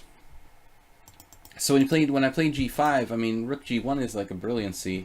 That stops me in my tracks. It's #1 move according to Stockfish. Although he has other moves. Apparently he can play rook f3. Rook f3 or rook g1. It was a good reaction by white. No, I mean, that was a good game. I didn't like his decision to... Here he's a little better. I thought knight f3 was a bad move. Giving me the e4 knight. He can play f4. I thought this is better for white. And, you know, naturally e4 is like at least okay. You know, this is a little better for white, but probably a draw. I was thinking about e5, which actually gets kind of sharp. But I wasn't sure what was going on here after d takes e5, knight takes e5, f4. It's really messy. You know, maybe white's even better. So probably I could just play something safe like pawn takes pawn, you know. And this kind of position is very standard. But white's only a tiny bit better. It's you know, going to be a draw fairly often. Anyway, good game. Okay, we've got some games to analyze. Maybe Soltigo. Subscriber. We've got a subscriber. Oh, Acerbate. Alright, man. Thank you for subscribing. I'm not sure when you subscribed. Did you subscribe just now, or were you already subscribed? I don't know. I guess he was already subscribed. I had not known you had subscribed, though. Thank you for subscribing. So, Acerbate. He's playing a game with white. Let's take a look, guys. It's a c3 Sicilian. Yeah, I kind of... Do I play over the board? Yeah, I mean, I played a horrible tournament in December, a GM tournament, where I ended up losing 4 games. And I play a lot in team tournaments lately, but I think in 2017 I played around 50 games, which isn't bad. I mean, for a part-time player. Okay, this is a c3 Sicilian. And, yeah, for a long time I wasn't playing at all. You know, actually, well, like just like maybe 15 games per year. You know, between 2010 and 2015, I was playing mostly just poker, so there was just the Hungarian Team Championship and nothing else. Yeah, I mean, I really played like literally probably like 10 games per year between 2010 and 2015. But lately, like the last 2 years since I started streaming, I've come back and I'm playing about 50 games per year. So the c3 Sicilian against d6, it's a specialty kind of variation. This d6 is a line that I think is not really correct necessarily, but I have a friend who plays it, and it's really interesting. My instinct tells me white should have an advantage, but it's not so easy in practice. But I'm sorry, this was a different move order. I thought he played c3 right away. This was knight f3 d6. Okay, c3. Anyway, this is a specialty variation. c3, I thought it was like 2c3 d6. I was talking about that. This is something else. You know, you're supposed to play bishop e2 here. You just play d3. I mean, d3 is, it's simply, you know, now it's just simply like a kind of King's Indian attack set up for white. You know, so the trendy, well, whatever you want to call it, is bishop e2. Occasionally I run into bishop c4. I don't like this position for white. I think this is trashy. You know, after knight takes e4, bishop takes f7, king takes f7. Sorry, knight takes e4, queen a4 check, knight c6, bishop takes f7, king takes f7. I've had a couple of games here on lichess, and I don't really think that this is a good variation for white. I think I saw King Crusher play it. It's just like a kind of incorrect variation where you're giving up your bishop for not enough. So not bishop c4, but white can play bishop e2, h3, like bishop d3, like a Kopek Sicilian. By I think this Kopek sort of stuff is okay for white too. But d3 is playable. It's just a funny way of playing like a King's Indian attack. But black played a6. It's not really no, not a move that makes a lot of sense, really, you know? I mean, he could, I guess he can't play, he could play b5, I mean, if you really wanted to play, why a6, you know? Knight a3 isn't bad, but I would prefer, you know, to do like kind of normal stuff. If you want to play the King's Indian attack with like g3 and alternatively, you know, knight d2, it's a Philidor, if you want to look at it that way. I guess knight a3 is not that bad. But I think particularly after a6, I wouldn't play knight a3. b5, okay, but it's a position, it's playable for white. If you just want to get your opponent out of the book, you could also, if you like knight a3, I played this the other day. I mean, knight a3 on move 2, we had a game like d5, and I was just thinking, like, the other day, I was wondering why nobody played d5. Like, check it out. There's no master games, but pawn takes d5. The real question would be bishop b5 check. You know, it came to me today. I was like, wait a minute. I didn't even discuss this. And the thing is that I think there's a couple ways black could play this, like knight c6, and say, okay, double my pawns if you want to. I was there when this game was played. Shabalov against Cordova. This was at the U.S. Open in 2006. And Shaba was better, but he didn't convert. But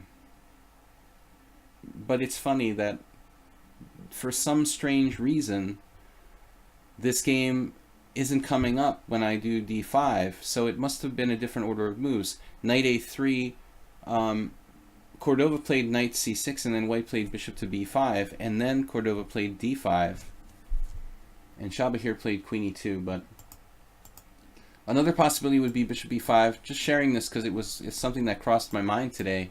Even this is playable for black, like e takes, knight f6. I kind of thought like this knight on a3, you know, it just doesn't really look right to me. I'm a player who plays the black side of the knight f6 Scandinavian. I don't know, you know, is this really good for white? Like, I was sitting there thinking about it today in my head, and I have the feeling that black has decent gambit style compensation here. Although maybe it's not quite enough. It's something to look at. But anyway, like back to our game. So we have this weird King's Indian attack where Asterbay played A4. Yeah, since he doesn't have B4, okay, it's a move. This is a very, very bad move in terms of losing time, I think, bishop c6. It's also bad, well, no, it's just bad. It's basically like losing a move in terms of time. So he needs to make any kind of normal move here, like knight on bd7. And he's putting pressure on e4. I think his setup is decent. The normal line is something like bishop e2, and black can play either bishop d7 or knight on bd7. But anyways, so this is just a really unique position. Bishop c6 is really bad, and I don't know, like the engine wants to play d4, but that's a computer. I mean, okay, there's a lot of things you could do. And now you play d4, wow. It's kind of like a pseudo pawn sacrifice. It looks like either way he takes, he's going to lose a pawn back. So it's actually not a pawn sacrifice.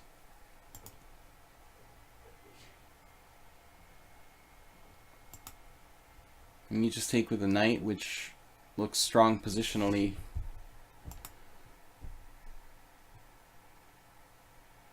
The problem would be the structure, I guess, after this. White ends up with an isolated pawn on d4, which would be like kind of long-term better pawn structure for black in this kind of line. So that's an interesting attack, though. I mean, d4 looks sound. Knight takes. He takes this. And black has the central pawn majority here, which is somewhat offsetting your development initiative, I think. And this knight is protecting g2. So it's an interesting game. I don't know. It looks like relatively close. Right, and queen takes to put more pressure on this pawn. Actually, it's a pretty high quality game. 15 plus 15 classical rated. I don't know who's better here, to be honest. It's just imbalanced. Queen d4, huh. I was looking at f3 just to try to get developed. That would be my guess. But then after this, you're going to have to move the knight again. I have no idea what's going on. It's a very strange position. You know, it's hard to evaluate, like, say, like someone's definitely better, because the pawn structure is imbalanced, and both sides have their kings in the center of the board. Apparently, like, the computer likes this move, because you can sack a pawn for the initiative, but that's hard to calculate. Okay, I mean, you can play knight c7 check and ruin his king, and then play like bishop f3. I mean, look at this position where you're down a pawn, but the dude, has his king on d8. So if you have to be white or black here, I think that, most players are going to choose to play white down a pawn in this position. Although it may not be that clear, that requires a lot of calculation. I would just play f3 in a fast game. But queen d4 optically, I'm not sure what's happening. Queen c4. And this is like a blunder. So you have just knight takes d6 check. But you got fancy with queen takes d6 check. I mean, simply knight takes d6 check, bishop takes d6, queen takes d6, and you're just up a pawn with the bishop pair and black can't castle. So this is basically winning. And here, white was a little bit too fancy. But e6 was a catastrophic move for black. He has to think outside the box here, you know. I mean, maybe you could play like g6. That looks like a normal way to develop, like in a dragon. But he played instead this just terrible blunder, and now queen takes d6. But aren't you losing a piece in this position?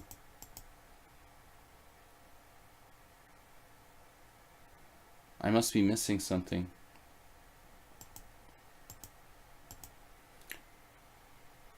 Oh, you're not losing a piece, you're just gaining a pawn. For some reason I thought you were sacrificing a piece. Okay, you're not losing a... What is that saying that they said? You're not losing a friend, you're gaining a... whatever. Okay, anyway, it's just bad for black either way, but simpler to take this way. Okay, queen takes d6 is cool. Apparently here he can play bishop e7. Kind of mess with you.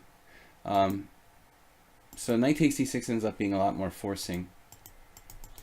I don't know why I thought like you were going to be a piece down here. But black resigned a little prematurely. I mean, he's only down a pawn. That's kind of crazy.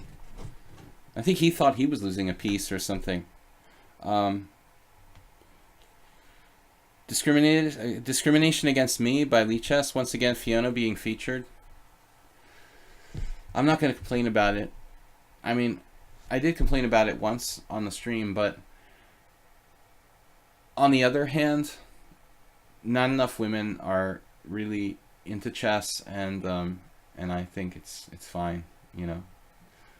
I think the women, the really, you know, women out there who are into feminism or whatever might complain that she's being incorrectly promoted, you know. The ultra feminist might say, don't promote her, that's not fair, that's like, you know, favoring the woman because she's a woman. Anyway, I'm happy to see some women streaming and playing chess here. So anyways, we are moving on to another challenge game. It's okay, but if you want to know my honest last word on it, like, I don't think anybody should be favored on lichess, like specially favored. Okay, that's my last comment on the subject.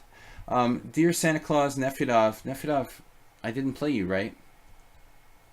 Maybe I'll play a game of Santa Claus if we have time. It wasn't really a queen sacrifice. Converting to chess, what? Chess dot what?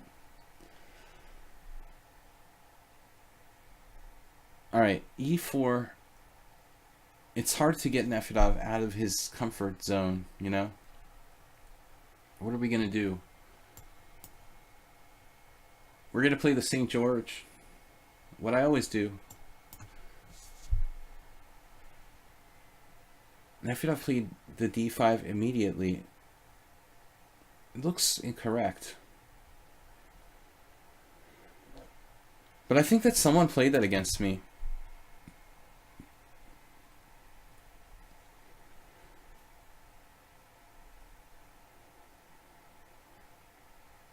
We definitely had a game featuring this.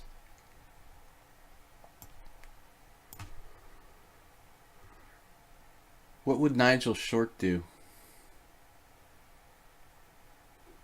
Short had a game against Aronian, which I talked about earlier in the stream in Gibraltar, and he could have played Queen h4 at one moment, which would have been a really fascinating position, but he didn't do it.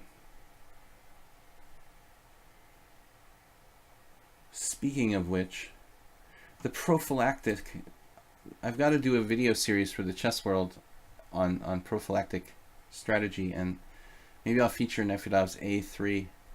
But what's seriously going on here, kids? I mean, I'm talking about this. You got to try to take Nefedov out with ultra primitive mate in one threats, because if you don't do that, he's all over you. I had an idea here. Knight f6.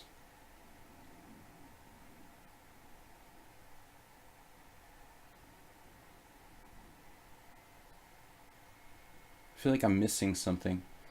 Well, I guess I could take on c4 for whatever that's worth. That looks kind of lame, though, you know.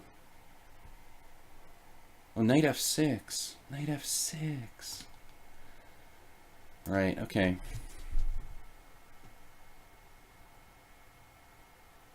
Pavel just got flustered or something. He just... Alright, man. We're taking it. I do not discriminate against material of any kind. Every flavor of material. No, but seriously, we're up a nice fat pawn. Just checking for anything strange. Okay, very well.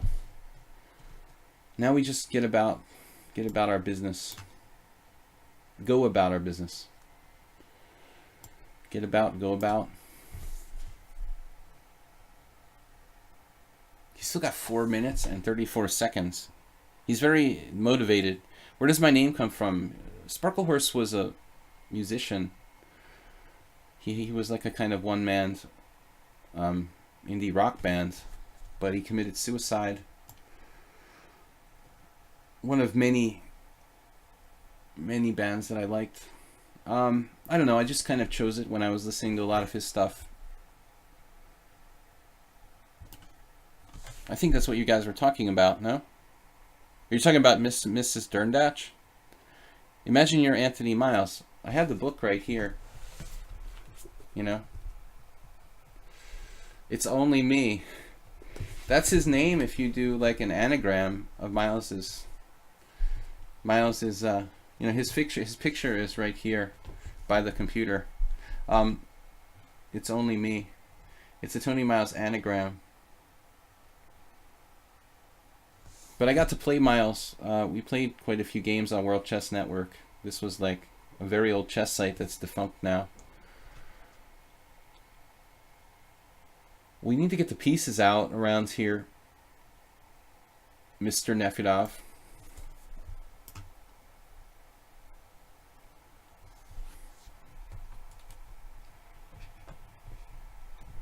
Sorry if the screen is moving. I moved everything on my desk and now it's only me. Miles was a really inspiring player, yeah. But I mean, you know, that's one of the reasons why I play the St. George, I guess.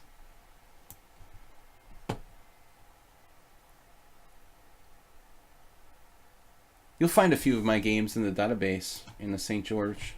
I beat a few WGMs with it. I also lost to Josh Friedel, and I probably have like 5 games with one A6. But every one I played was a solid master. Like, I'm not talking about like beating on low-rated players. Everyone I played it against was over 2200. But Nefedov is really strong. He might be the strongest 1600 in the world. Look at this developing move. I'm getting out of here. This is far from simple, but I'm playing for the initiative. You got a text, answered it within 20 seconds, only come back. An opponent claimed victory on me. Oh no. Chris Cornell. Was it just last year? Seems like forever ago.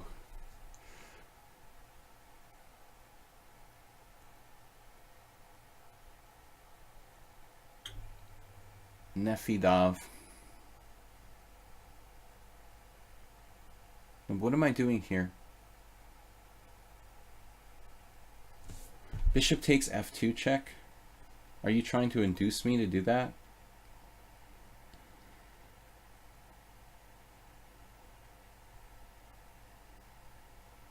He's offering me a draw, dude? That's cool. That's respect. You're like down a pawn against someone who's 2488 and you're 1674 and you're offering me a draw. Seriously? I feel like, are you like dissing me? I mean, I know you're a subscriber, but that's kind of wrong, dude. All right. It's almost like you're trying to provoke me psychologically.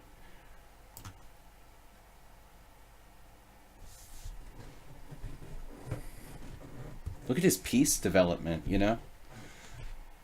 He moves so fast. How can he move so fast when he has the worst position? Bishop d5 here. We'll try to shut him down. He's really motivated. Funny thing, he's not really fast. Like, he doesn't play any bullet, and he, you know, he's like 1400 in bullet, but he's just blasting me on the clock. Like, I don't know how he can do that, you know? I mean, I have to think a lot more than that, more than you.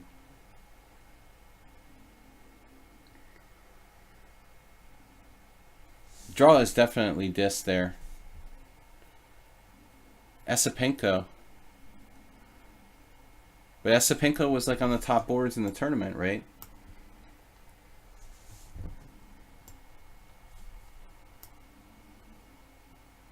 He was in the top boards of Gibraltar. Some FIDE master. Was a Ukrainian. Okay, I mean, anybody can be an FM, you know? Like, you can be a 2500 or you can be like 2000. It's a really generic title now. It used to really mean a lot. Well, it used to mean something. Anyway, I feel like FM has been the most degraded title of all. After up there, not going with Rook Bishop E5, which I anticipated. He seems like he's very, very... Look at his score against me. All these draws, dude. How is that possible with 1600 in Blitz? It's like ultra competitive or something. He offered me a draw, a pawn down, and I'm like 600 rating points higher. He's like blitzing like there's no tomorrow. He plays like a master, strength-wise, sometimes.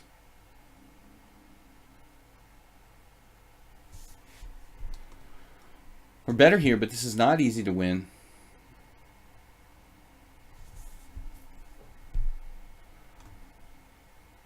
I have a monster knight. That's got to be worth something.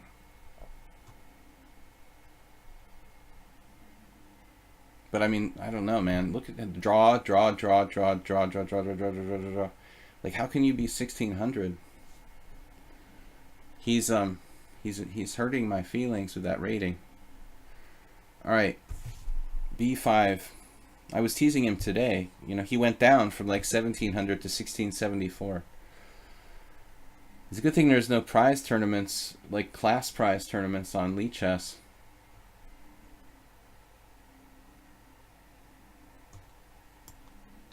Can I try something here? Make a move? Figuratively? I'm figuratively making a move. Like in poker terms. Rook e2. I don't think it works, unfortunately. But at least he's taking some time for once. Yeah, this is the only defense for white, by the way. The only defense. King g1 to play bishop f2.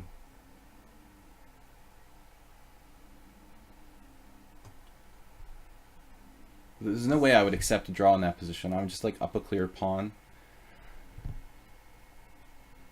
I like you, Nefina, but I've got to beat you once in a while. I'm sorry.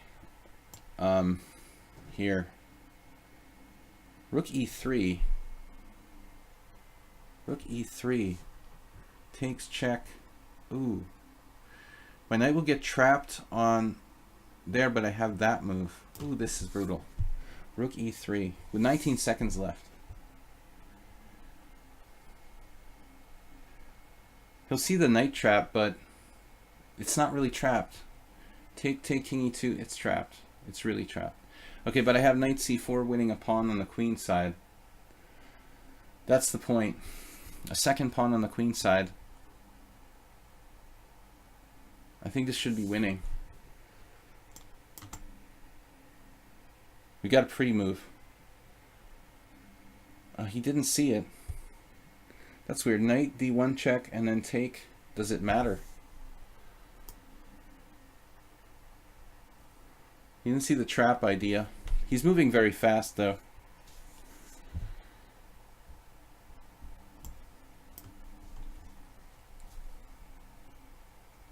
It's like pulling teeth to win a single game against him. Unless you're a dentist. I got a5, maybe d6. Nah, that doesn't win a pawn, does it?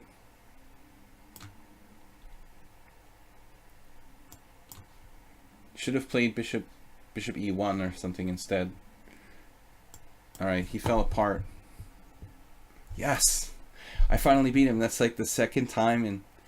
I know it's only the third time I beat him in like 20 games with black. That's not true.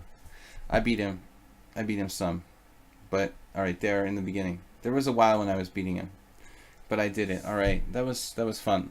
Alright, let's go back to anybody else who was asking for a game analysis. We have like 30 minutes left in the stream. 30 minutes in the stream today. You would expect I would be 99.5%. Yeah. Against a player of that real rating, I would be like 98, 99%. But he's strong. He's like 2,000 at least. In reality, he has an ECF rating, and he's like 2,000 FIDE strength. Alright, I'm just trying to do game analysis, but I think we're out of game analyses. We had Soltigo. Wait, Soltigo, did you subscribe something? Pick one of three. We didn't do Soltigos. Sorry. But I didn't mean to pick on you, Nefidov. I just really wanted to beat you because it's been a long time, and offering that draw, man, you just really motivated me to win. So we've got Rubinstein variation, Dutch defense, quote-unquote normal variation. Who makes up these names? What normal variation? There doesn't exist such a thing. And Nimzovich defense Kennedy variation. Do I want to see what that is? Alright. That's interesting. I was looking at the Nimzovich today with one of my other students. French defense Rubinstein. Boring. And what else did we get? Alright, let's do the Nimzovich defense, man. Where is it? Here it is. Alright, we're going to do this one. Nefida, we didn't analyze one of your games? We didn't analyze one of your games already? I thought we did. Maybe I didn't analyze Nefidov's game? Well, that's weird.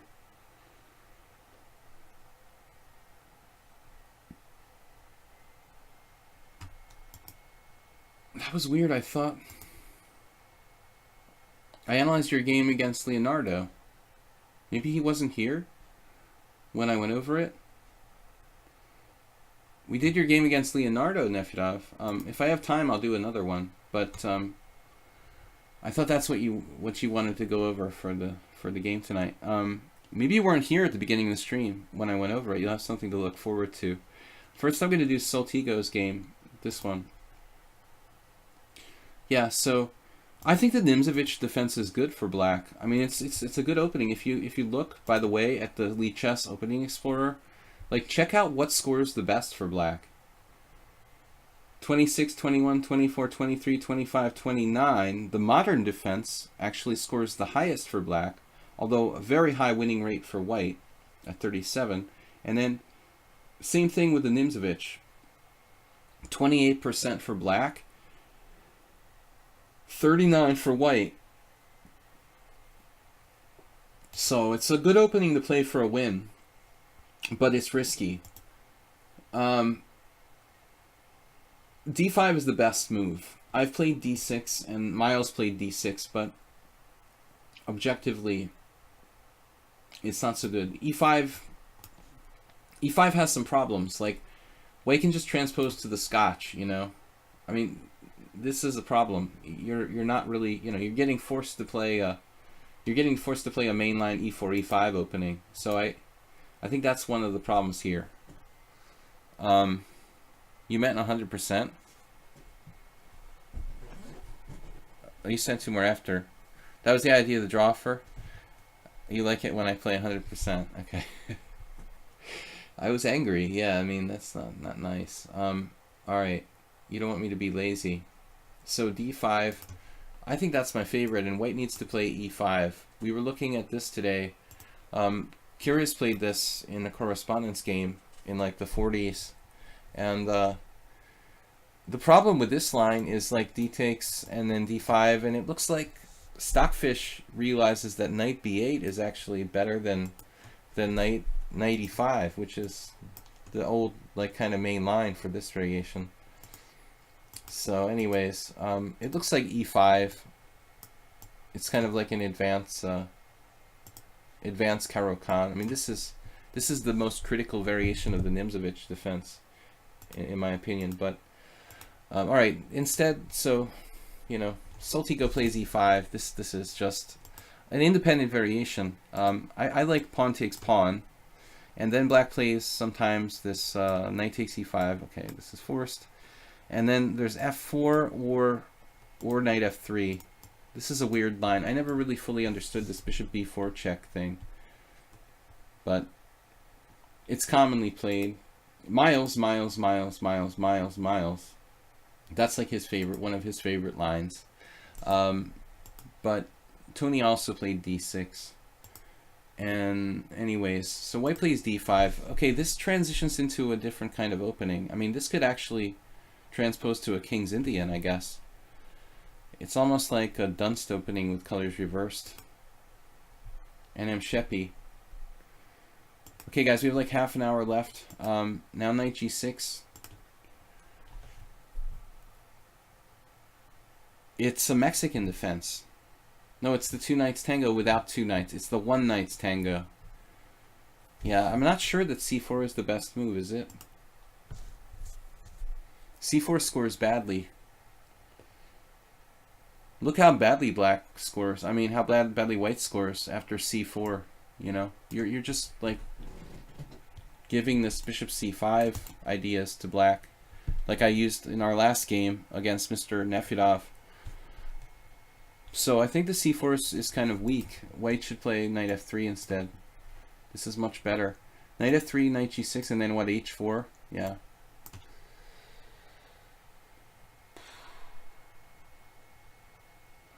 It looks very unpleasant for black at best. I don't want any part in this. But anyways. Maybe knight f6.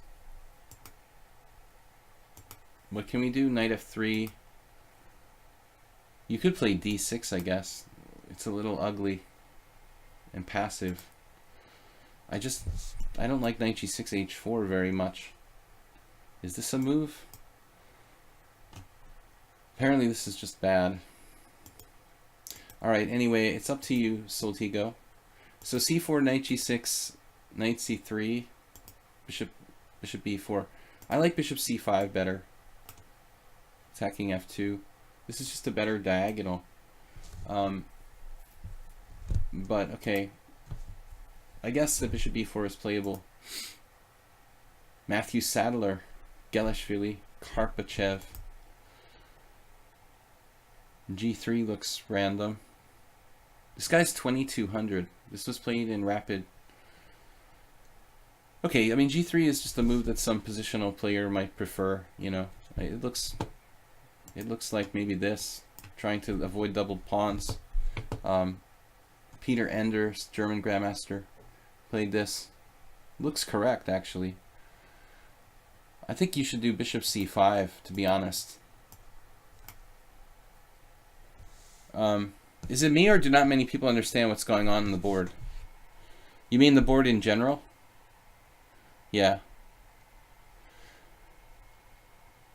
The Serbian says the Mongoloid variation. e4, knight c6, d4, f6. Oh god. That's not politically correct.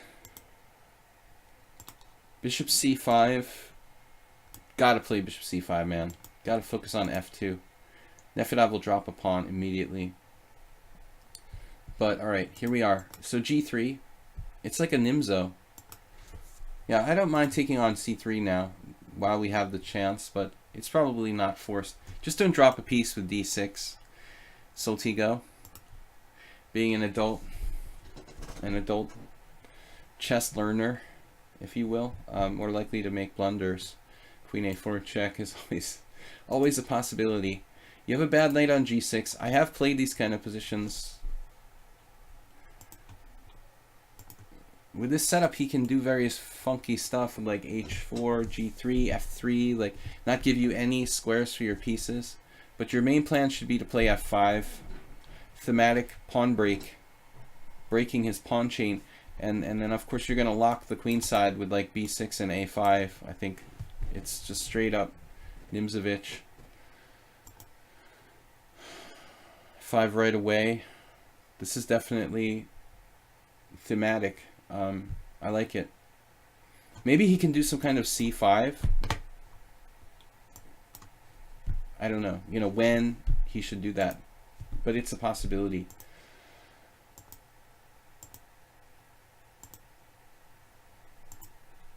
Okay. This move is just kind of ridiculous. Bishop g5. The only thing that really justifies his position is the fact that he has the bishop pair here. And I don't think that... I mean, the only thing that justifies having a destroyed pawn structure for white is the fact that he has the bishop pair, you know, so trading bishop, or just even the idea of entertaining the idea of trading that bishop is just ridiculous. He's got c5. So he has undoubling pawn plans, you know, this looks... That idea, I don't care how you do it. Okay, there's no time for this. You'll just stop him with b6. So he could play maybe bishop e3, but then you've got like knight g4 or something, you know. So he can just do this pawn sack. That's his best try, probably, to kind of just create some chaos. Okay, now what? Queen d7 or b6 or even knight g4. You did knight g4, okay. Now we can stop and think for a second. I'd really like to stop him from playing c5, man, you know. Maybe b6 is the move here. But Soltigo reacted kind of automatically. Although it's still not a bad move. You can take it and play b6 next move. But there's no rush to take it. You know, it's not going anywhere. So just play b6. That's all. Fix his pawn structure. Now he's got a chance to play c5. You got to play b6 now. I'm a little scared that he beats you to the punch over here with f4. But it may not be good. I don't know. But maybe it's not good. So the actual game was queen f6. Kind of a strange move. I mean, putting your queen on the f file to me looks like you're inviting him to play f4. But I guess that's very double-edged, because you can, well, this a pawn is hanging, you know, I don't know. Do you want to, are we going to drop this? And then you've got bishop d3. So there's a lot of tactics. The queen f6 was an outside the box kind of move. I mean, I would normally do like queen d7 probably, or b6 to stop him from doubling your pawns. Another crazy move the computer talks about is queen g5, which is quite interesting. It's hard to attack the doubled pawns. They clamp down on f4 and you're threatening bishop d3. Pawns aren't a weakness. Like, weaknesses aren't weaknesses if they can't be attacked. And this pawn on g5 is one of those, you know, if the tree falls in the forest, is it really a weakness? It's not easy to attack that pawn, and you can use it to clamp down. So that's another idea for black. Black's definitely better here. But he does take his chance to play c5. That's, I'd like to have that back, you know, not give him that. And now your a pawn is just hanging, but you have some counterplay with bishop d3, I guess. You didn't do it. You went nuts with h5. So you should play this and play the position strategically. It looks like multi-purpose move. You're pinning him. You have like bishop c4. You have bishop a6. He's tied up. I think that black is fine here, but instead you went berserk with like h5. He played the best defense. Now still, you should do bishop d3, right? It's not good that you weakened the square, probably g5. He has things like queen e3 and queen g5. You're going to regret putting the pawn on h there, so you sack the piece unsoundly. And now you're basically down a piece with some kind of baloney attack. Queen e3, rook f6, knight g3. Levon Aronian versus Nigel Short. Something similar kind of material balance in that game. Aronian. I did the mispronunciation again. Bishop takes g2 check. What's happening now? So you're collecting a lot of pawns. Oh, this is awkward. This was actually a blunder. Maybe you can play just like g6 or something. But that knight, the knight's going to kill you on e4. According to the engine, black is okay after rook f4. How does that even work? I'm completely at a loss here. Oh, because f2. Rook h1, rook takes f2 check? Wow. So as usual, Soltigo stymies and confuses us with a crazy position. Somehow you have enough compensation for a piece here, but then you kind of messed it up.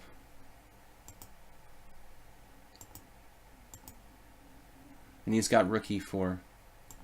And you found it. And you still managed to not lose. How did you not lose this? He missed king f3. Oh. He's missing the point. An inconvenient truth. Like Al Gore. You're blind. He was blind to climate change with king f3. Alright. Climate change is real. You are no longer down a piece. And now you're grinding for the win.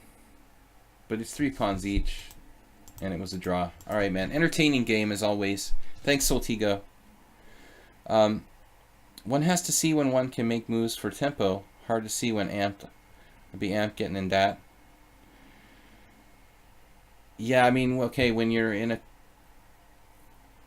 crazy position, but I don't think this game should have become a crazy position. You know what I mean? It was basically a strategic game, and then instead of just, you know, carefully evaluating the position and saying, look, I have a sound position, I'm actually strategically better, let's just play, you know, b6, or let's just play bishop d3 with a very safe, solid game, maybe a slight edge.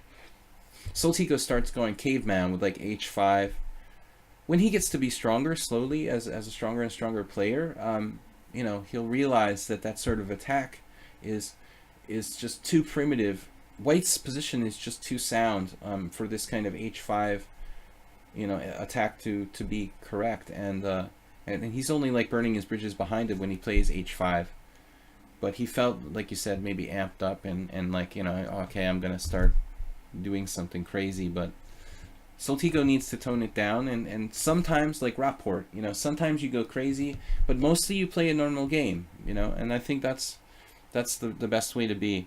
The better you get, the more I tend to go caveman. I'm the opposite, you know, I was very caveman when I was like 2200, but the better I get, the less caveman I get. Now, I think there's like a bell curve, though. Like, I'm going down now, you know. It may not be related to the style I play, maybe just how old I get. Anyway, guys, we got like 15 minutes left. Let's play another game against Santa Claus. Maybe I'll have time to look at one more game quickly. So Santa Claus is not a subscriber, but he will be soon. Hint, hint. Alright. E4. Santa Claus pissed me off the other day because he beat me in the... What was it? I guess it was just a regular stream. But I was up a piece, and I was angry with myself. But he offered a draw, and then I offered a draw, then he declined, and I was angry. But looking at the position afterwards, I was wrong to think that I was equal. I was slightly worse. But I was basically emotional because I had been up a piece for nothing earlier in the game. Alright, so once I was up a rook against Huang Fang Trong, and I kind of freaked out because like she wouldn't resign and I lost. I became very angry, and I started like asking her after the game, why didn't you resign? How can you not resign like when you're down a rook? It was a really very mature reaction by me. But I was emotionally upset, you know. It happens. So anyway, yeah, he was right to decline the draw at that point. Okay, I don't know anything about this variation. I only, know what they tell me at chess school. I only know what they taught me at chess school. My friend Zlatko Lichess played this. I don't claim to know what I'm doing. No, this is not the right position. Alright, I'm making things up now. I think this is played with the pawn on a6, actually. I don't know what I'm doing. I'm just making things up. Alright, it still looks okay. Why not? How bad can it be? I can transpose. I think I can transpose here with a6 back into like a normal position for this line. It's a transposition, but I didn't really study this variation that much for black.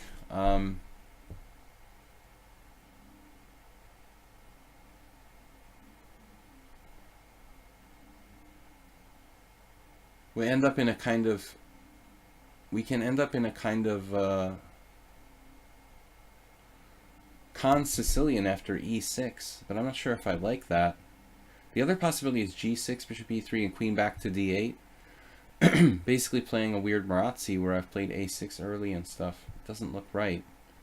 I mean, nothing really looks right, but maybe this just isn't a good position for me. I'm like losing a tempo in a Khan Sicilian.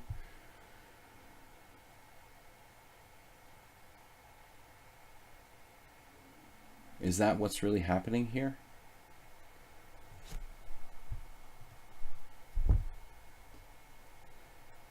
I should say Paulson, not necessarily Khan, okay? Like Paulson Sicilian. e6, knight c6, etc.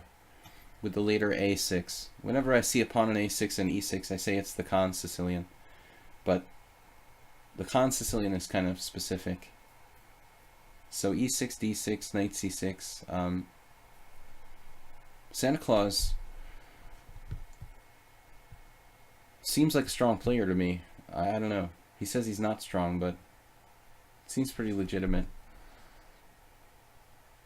Well, he didn't say he's not strong. I accused him of being an international master, and he said he's not.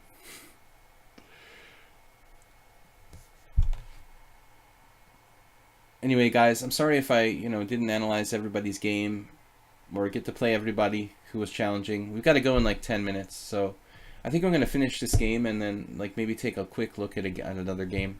Now, okay, he goes crazy with h4. It's not a ridiculous move, just semi-ridiculous. For some reason, I have this very strong desire to play knight to b4. But I think that's a bad idea. I don't know what is making me want to do that. That is not a normal thing to do.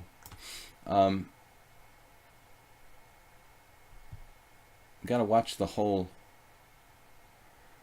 Beware of manhole covers.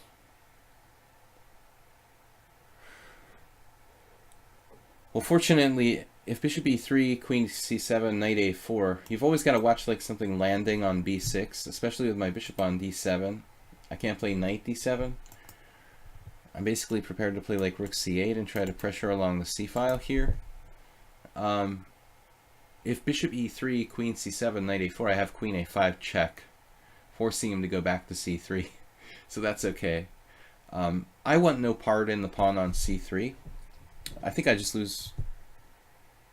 Yeah, he's a little paranoid about that. What happens on bishop e3, queen takes b2, knight a4, queen e5? Well, I guess h4 was a kind of bad move.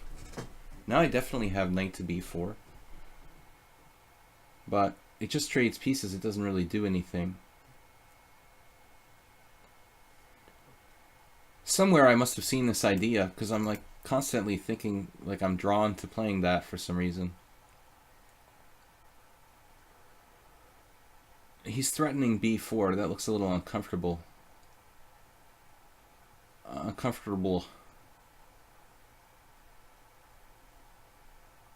Rook c8. Rook c8. Knight a4. Queen a5 check. Bishop e3. Queen c7.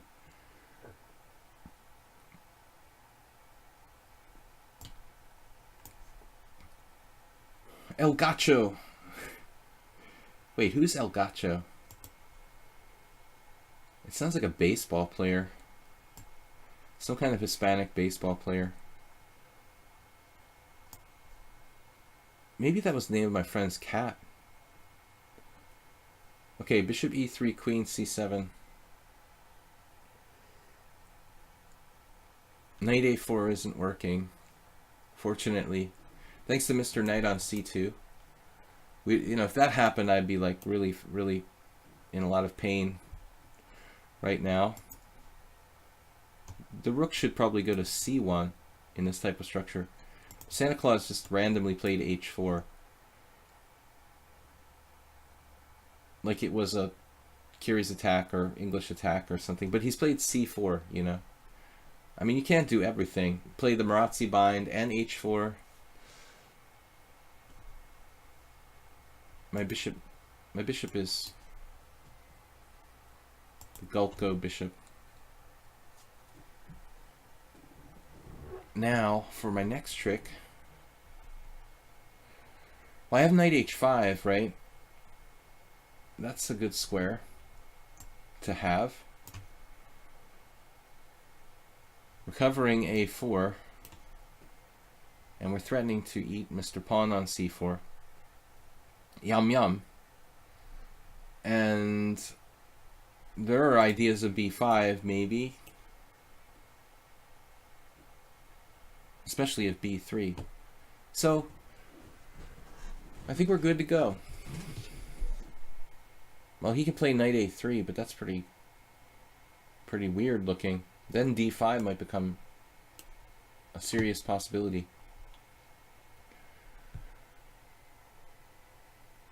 I might have piece sacrifices on g4 even.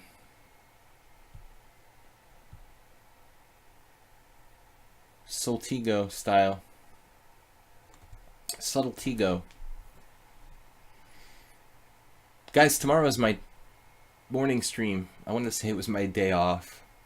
It's my morning stream. It's 10 a.m. Blitz and Classical Chess, or Blitz and Rapid Chess, sorry.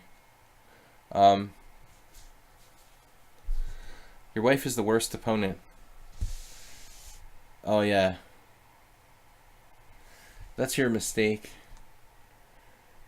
Playing with her in the first place. Did I miscalculate something? Me?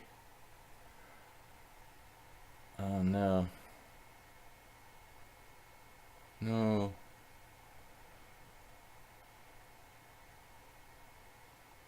I thought I had, oh no, this is very bad. I thought I had knight h5. It's going to get chaotic. I have to do knight h5, f4, knight g3, and have like two pieces. Yeah. Knight h5, f4. There's no other choice. No, knight g3, pawn takes e5, knight takes h1.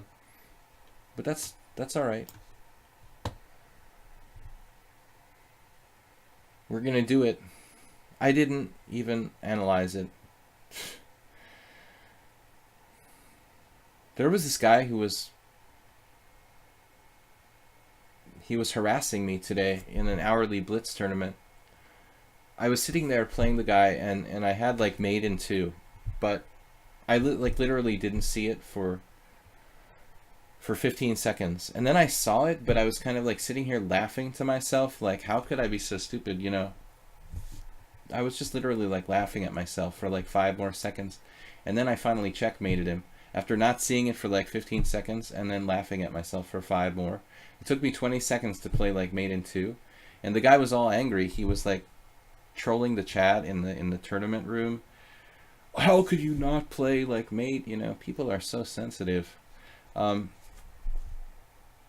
would never slow roll someone. You know, I'm a former poker player, so unless I hate them, you know, and then I would do it on purpose. But I would never ever, you know, like not play like a crushing move just to tease my opponent unless I dislike them for something that they did to me.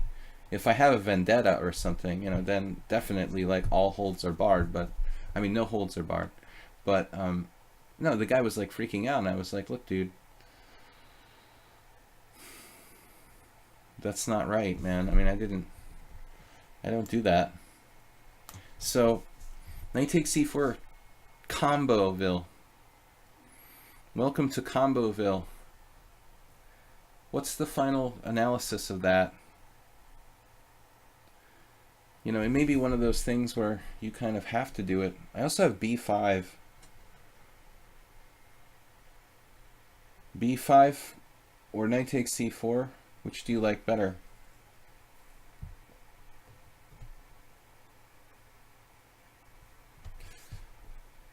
Yeah, whatever. He gets the b7 pawn, maybe. So he's happy.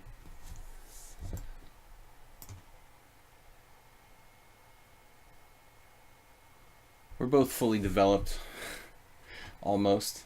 Oh man, fortunately or not fortunately, he didn't take the pawn. Whoa, what is going on around here?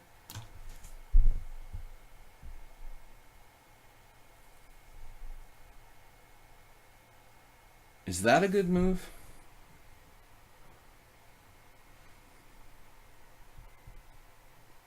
Bishop a4. I'm good with the development here.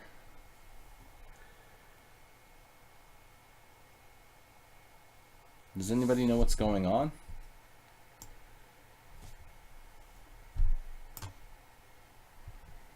Please don't have mate. Queen e1 check. I want the queens off. I want my queens off the board.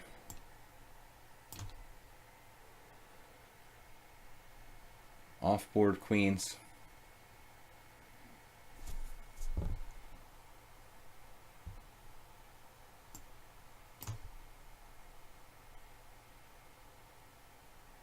Can you say asking for trouble? Rook takes, rook b8 check. He's like trying to set me up now.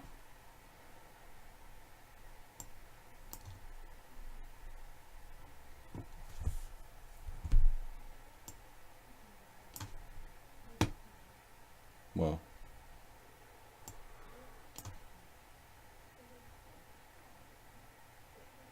Okay, I'm out of here. I'm so out of here.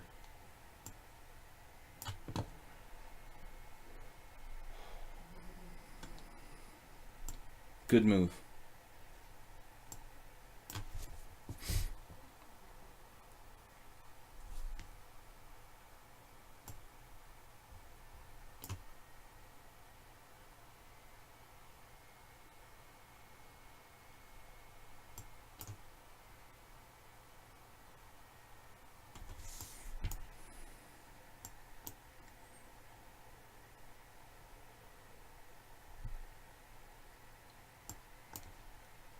It is increment.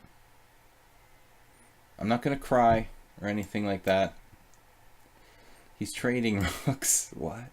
All right. Anyway, guys, it's time to go. I'm out of here. It's 9:30. It's bedtime for me. I have what is it?